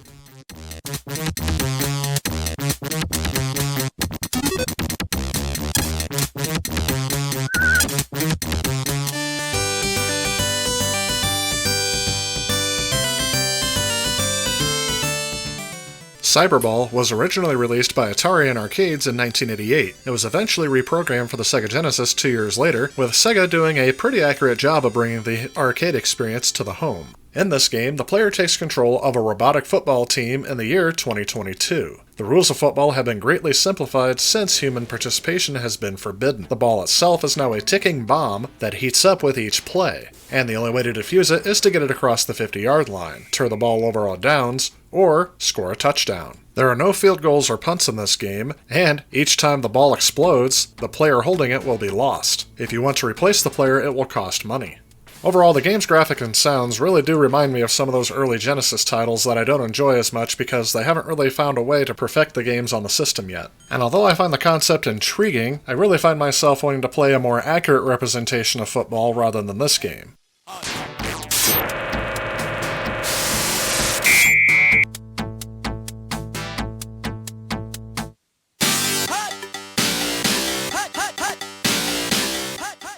Ah yes, the Madden series of football games got its start in 1990, published by Electronic Arts, and very quickly became a killer app for the Sega Genesis. Despite missing the holiday season of 1990, it sold extremely well, selling close to 400,000 copies at the time when the company's projections were only 75,000. In this game, only a total of 16 teams were available to choose from. Each of these teams are based unofficially on teams from the 1990 NFL season. Basically, you're choosing teams by their city and their colors rather than by their team names and players. However, as a bonus, an all-Madden team was included. I have to say that I really only ended up playing this version of Madden because of its status in video game and Sega Genesis history. This was my first time actually playing it for the Sega Genesis, as I played a version that was a few years after this one. As for which Madden game is the best on the platform, I personally couldn't say for sure, as I have not played all of them, and I am of the opinion that the differences between each game are really minute and really can't be compared to say which one is definitely better than another. But maybe you have a different opinion. Leave a comment below and let me know what you think is the best Madden on this platform and why you think that way.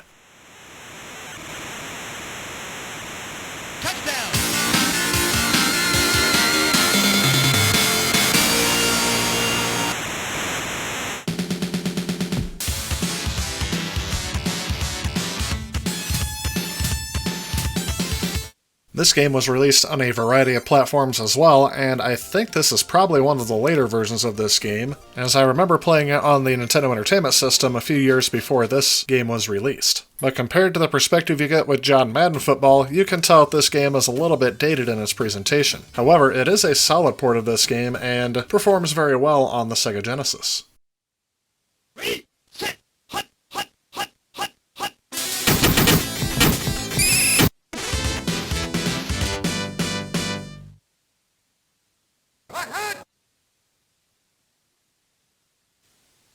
NFL Football 94.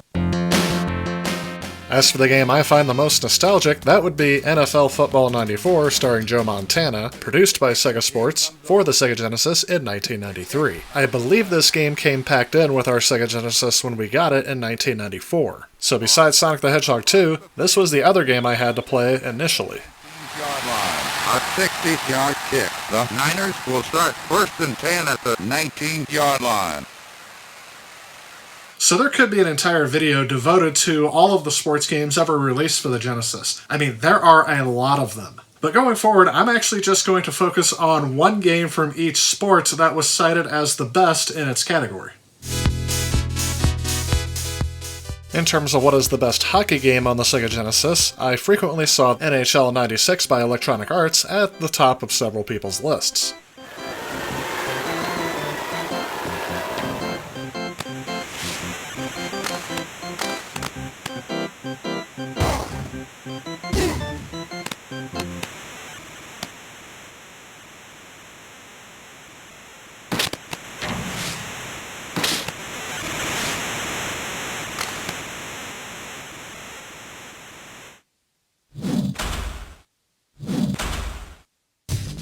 We already saw an early soccer title as part of the launch games video that I did, so I'm just going to focus again on another game that people have cited as one of their favorite soccer games on the system, and that is FIFA Soccer from Electronic Arts, published in 1994.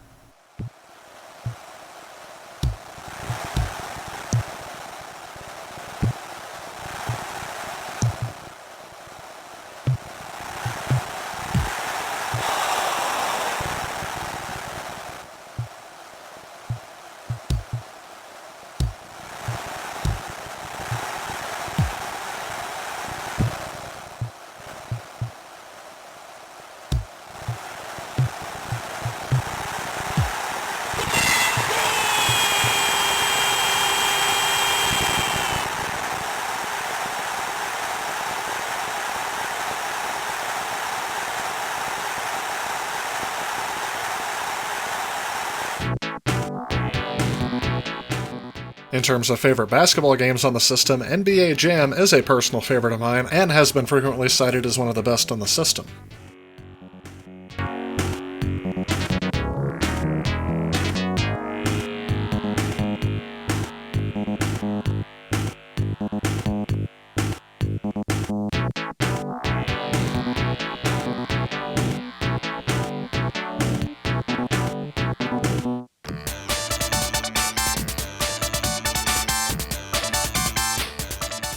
Frequently cited as one of the best boxing games on the system was Evander Holyfield's Real Deal Boxing. Compared to boxing games before this title's release, I can definitely see where it is more realistic, and I did have some fun playing it, not noting anything really uniquely good or bad about it.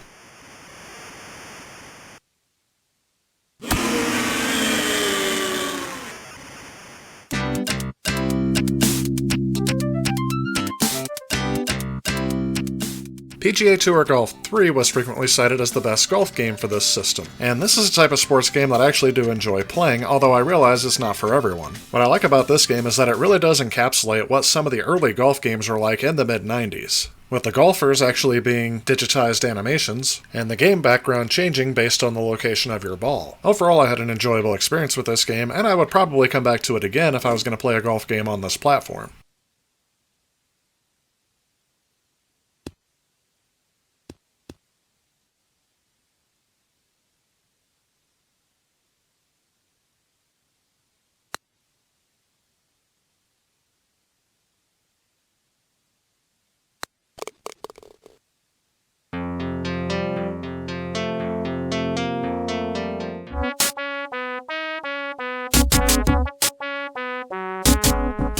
One thing that really helps Sports Talk Baseball out here is that it actually has an official Major League Baseball Players Association license, as well as following most of the rules and aspects followed by Major League Baseball. This game is not only cited as one of the best baseball video games on this platform, but also one of the best of all time. And I gotta tell you, even though I'm not that big of a fan of baseball video games in general, I did have fun playing this game, and would probably come back to it even before playing some of the more modern games. Next up, number 33. Here it comes. The runner hits for second. Hits to second. Picks it up. Throws to second. He's out. And throws to first. Safe. Throws to second. Next up, number 44. So in terms of best volleyball games on the Sega Genesis, I think this is actually limited by the fact that it is the only one I could find for the system. And there's not really much to say except, yeah, it is volleyball, and it might take you a little bit to get used to the controls, but once you do, it's actually not that bad of an experience.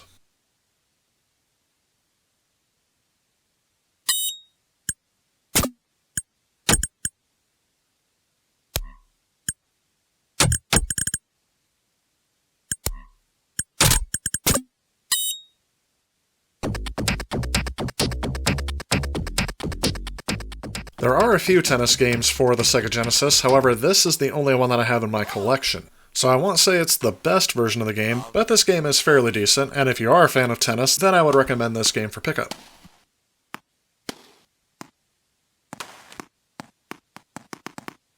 $15, $40.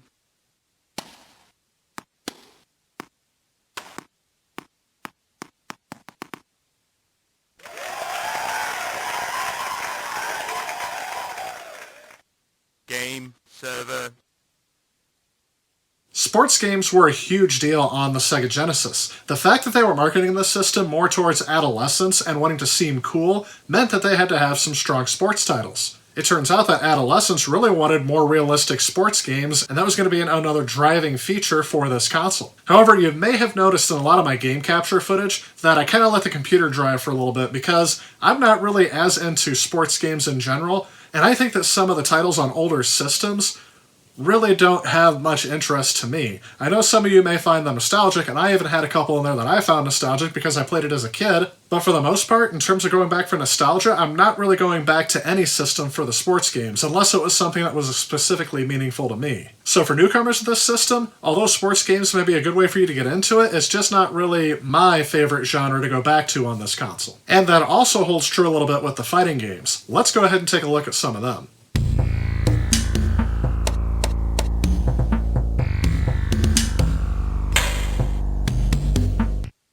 Primal Rage is a versus fighting game developed and released by Atari Games to arcades in 1994, and eventually made its way onto the Sega Genesis. This game is mostly an attempt to capitalize on the success of versus fighting games that were storming arcades and home consoles in the mid-1990s. However, due to its excessive amount of violence commonplace in games of the time, it also was sparked in controversy as well. Reviews of this game at the time were very mixed. Reviewers were especially critical that the sprites were too small and the graphics in general were very unimpressive, especially in this Genesis version. Also noted, and a complaint I agree with, are that the controls are a straight translation from the arcades version 4-button control. This makes the special moves particularly difficult to execute, and I never really found myself having much success doing those. I also agree with the fact that the characters looked like they were cut and pasted into the game, not really blending in well to the backgrounds. Of course, this was common with games that pre-rendered their graphics, however I feel it was done more successfully with other titles. This game is also based on an earlier revision of the actual arcade game, so some features and special moves are missing that you might think are actually there. Overall, while I do feel nostalgic for the arcade version of this game, I don't really see much point of playing it on this console, other than this being your only option.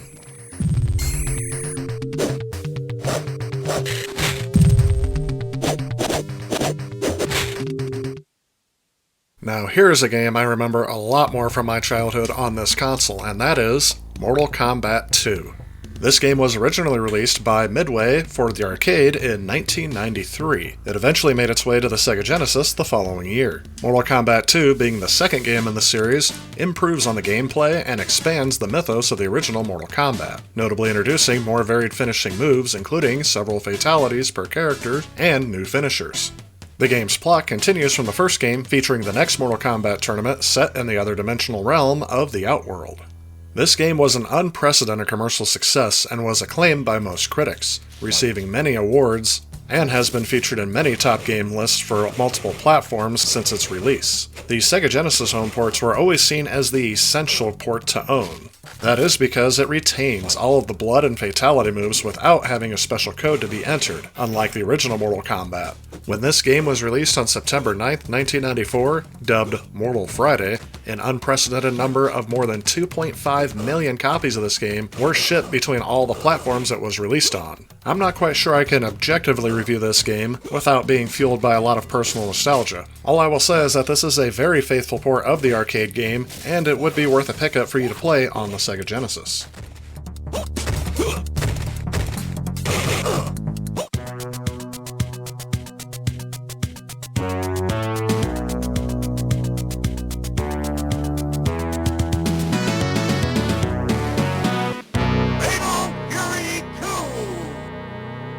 Fatal Fury 2 is a video game released by SNK for the Neo Geo arcade and home platforms, and was later ported to several other home systems, including the Sega Genesis. When this game was released, it was very well received by critics, with some praising the Genesis version for its 6-button controller support and character graphics.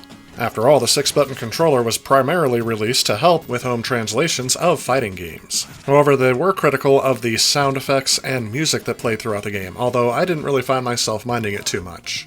Overall, I do find this version graphically impressive. Despite not having as many animation frames as the arcade version, they actually get the sprites just about right considering the limitations of this console. Overall, I would say that this game offers kind of an average experience, but one of my favorites to come back to on this platform. The gameplay reminds me a lot of Street Fighter, and it is fairly easy to control once you get used to it.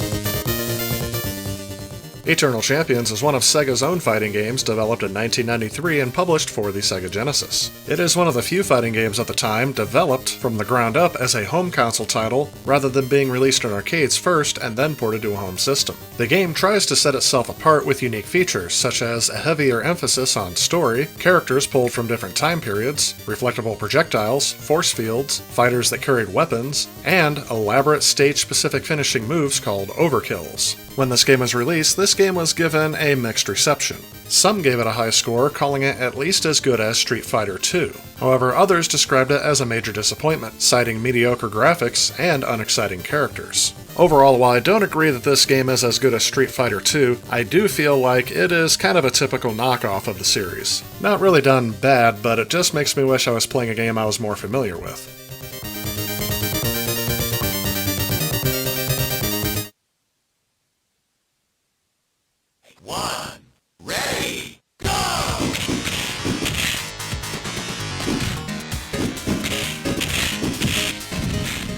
So I was incredibly surprised to find a port of Virtua Fighter 2 on the Sega Genesis. If anything, I thought it would have been a 32X title, but it turns out that they actually released this game for the Genesis after they dropped support for the 32X. Again, I also thought they would use the Sega Virtua processor chip they developed to port Virtua Racer over, but they didn't do that either. Instead, you're stuck with a game that actually looks nothing like Virtua Fighter 2. They basically took the 3D structure of Virtua Fighter 2 and rendered it down entirely in 2D, using more traditional hand-drawn sprites replacing the motion-captured 3D models from the original game. It appears the only reason that this game even exists is because players were slow to transition from their Genesis to a Sega Saturn, which I believe has a much superior port of this game. Unfortunately, this is where the Genesis was showing its age very much. Although the graphics are very well done and impressive, the gameplay controls and the music suffer a lot, and I don't find myself coming back to play this game very often.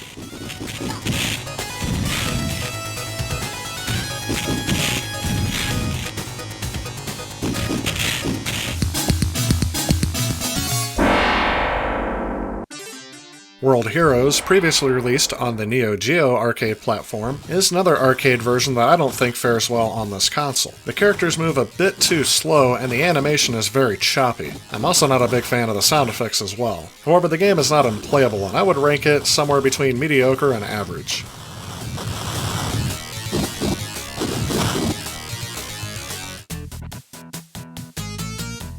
So I decided to classify WWF WrestleMania the arcade game as a fighting game rather than a sports game, mainly because it is designed like the arcade fighters that were very prominent in the mid-90s. This game features digitized representations of wrestlers that were prominent during the mid-90s in the WWF.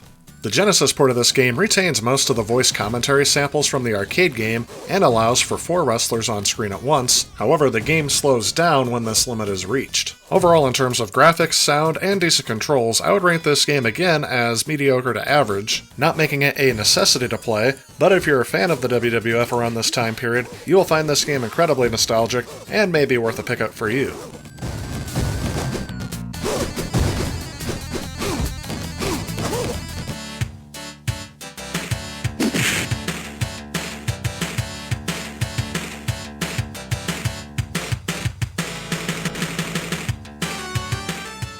And last but not least, I'm not sure I can encapsulate the major importance of Street Fighter II for the Sega Genesis in just this little clip. What I will say is that the Special Championship Edition shown here was the first that ever made it to the Sega Genesis, and its release was a major victory for gamers who preferred the Sega Genesis over the Super Nintendo in the early 1990s. And while I don't feel qualified to make a determination on which version of Street Fighter II is essential for the Genesis, I can definitely say this one is worth a pickup based on my gameplay experience of this game alone.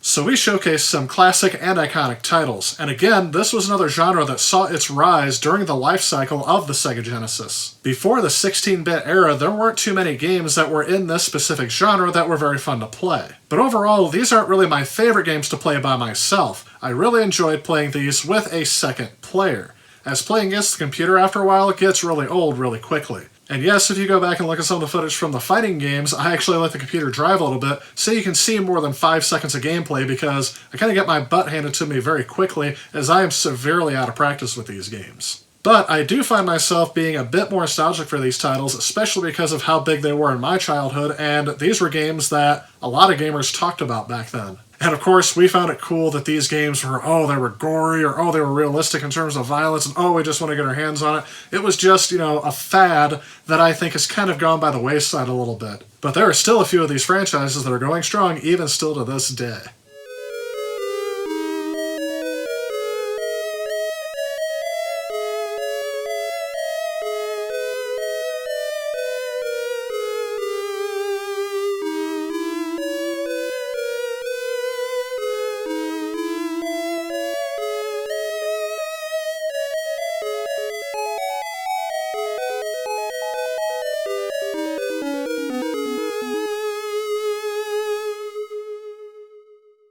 The Sega Genesis was the greatest success that Sega would ever have in the home video game console market. However, when looking at the console with all of its add-ons, you can see Sega at its best and Sega at its worst. I think one thing that ties all three pieces of hardware together was the fact that Sega was a powerhouse at producing gaming hardware, and I think this console is a stunning achievement, and the culmination of all of their knowledge of making arcade and home console hardware, at least until 1995. Despite the failure of the 32X, releasing this add-on when they did actually kept the console relevant and in the thoughts and minds of gamers throughout 1995 as the next generation was being launched. Following the launch of the next generation 32-bit Sony PlayStation and Sega Saturn, sales of the 16-bit hardware and software continued to account for 64% of the video game market in 1995.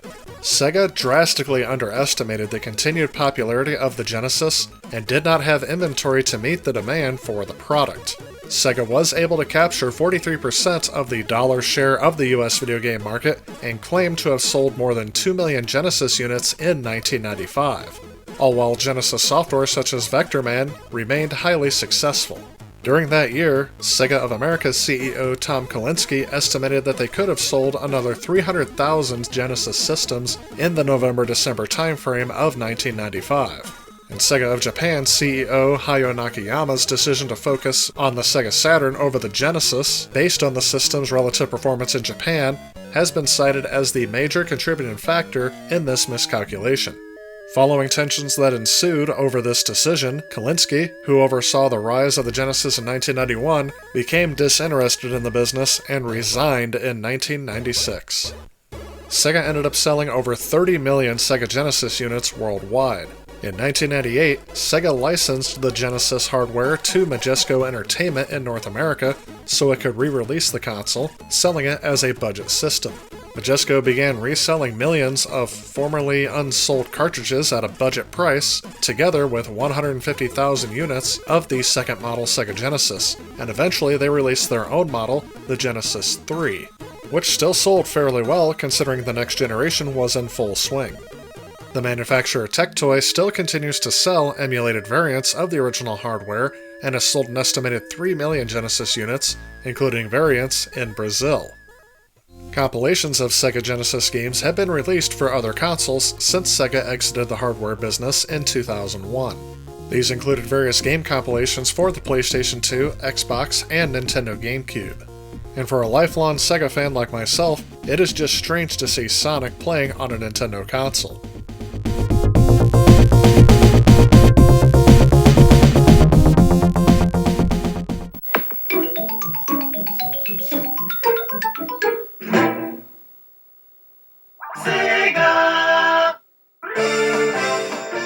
My copy of Sonic Mega Collection is missing, which includes most of the Genesis titles, but I was able to find my Sonic Gems collection, which includes the first port of Sonic CD to a console.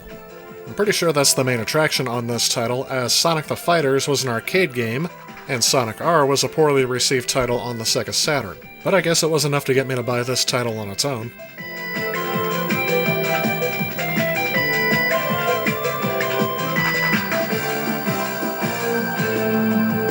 However, However, Sega Genesis titles again gained popularity when Nintendo's president announced in 2006 that Sega would make a number of their Sega Genesis/Mega Drive games available to download on the Wii's Virtual Console. And also, to date, there have been various mini consoles that have been produced with built-in Sega Genesis games, as well as a model produced by AtGames that would allow you to play old cartridge games. It was initially released in 2009 and features a top-loading cartridge slot, as well as 2 controllers similar to the 6-button controller for the original Sega Genesis. The console has 15 built-in games and is region-free, allowing for cartridge games to run regardless of region. And finally, as of the making of this video, the last to be released was a console produced by Sega themselves called the Sega Genesis Mini, which includes 42 built-in games and 2 3-button controllers. Fans of Sega, past and present, have praised the system for including a bunch of games that were highly popular, as well as games that are hard to collect for today. The Sega Genesis is often ranked among the best video game consoles ever produced. In 2009, IGN named it the 5th best video game console of all time, citing its edge in sports games and better home conversion of Mortal Kombat, as well as lauding what some consider to be the greatest controller ever created, the 6-button. In 2014, US gamers Jeremy Parrish wrote, "If the Atari generation introduced video games, and the NES generation established it into an enduring obsession for the young, then the Sega Genesis began pushing the medium towards something resembling its contemporary form." Citing the fact that the system served as the key incubator for modern sports franchises, noting that the console led to a shift in the industry away from Sega's restrictive licensing policies to a more open platform for third-party developers. The Genesis, way ahead of its time, created an online subscription service that foreshadowed things like PlayStation Plus and Xbox Live.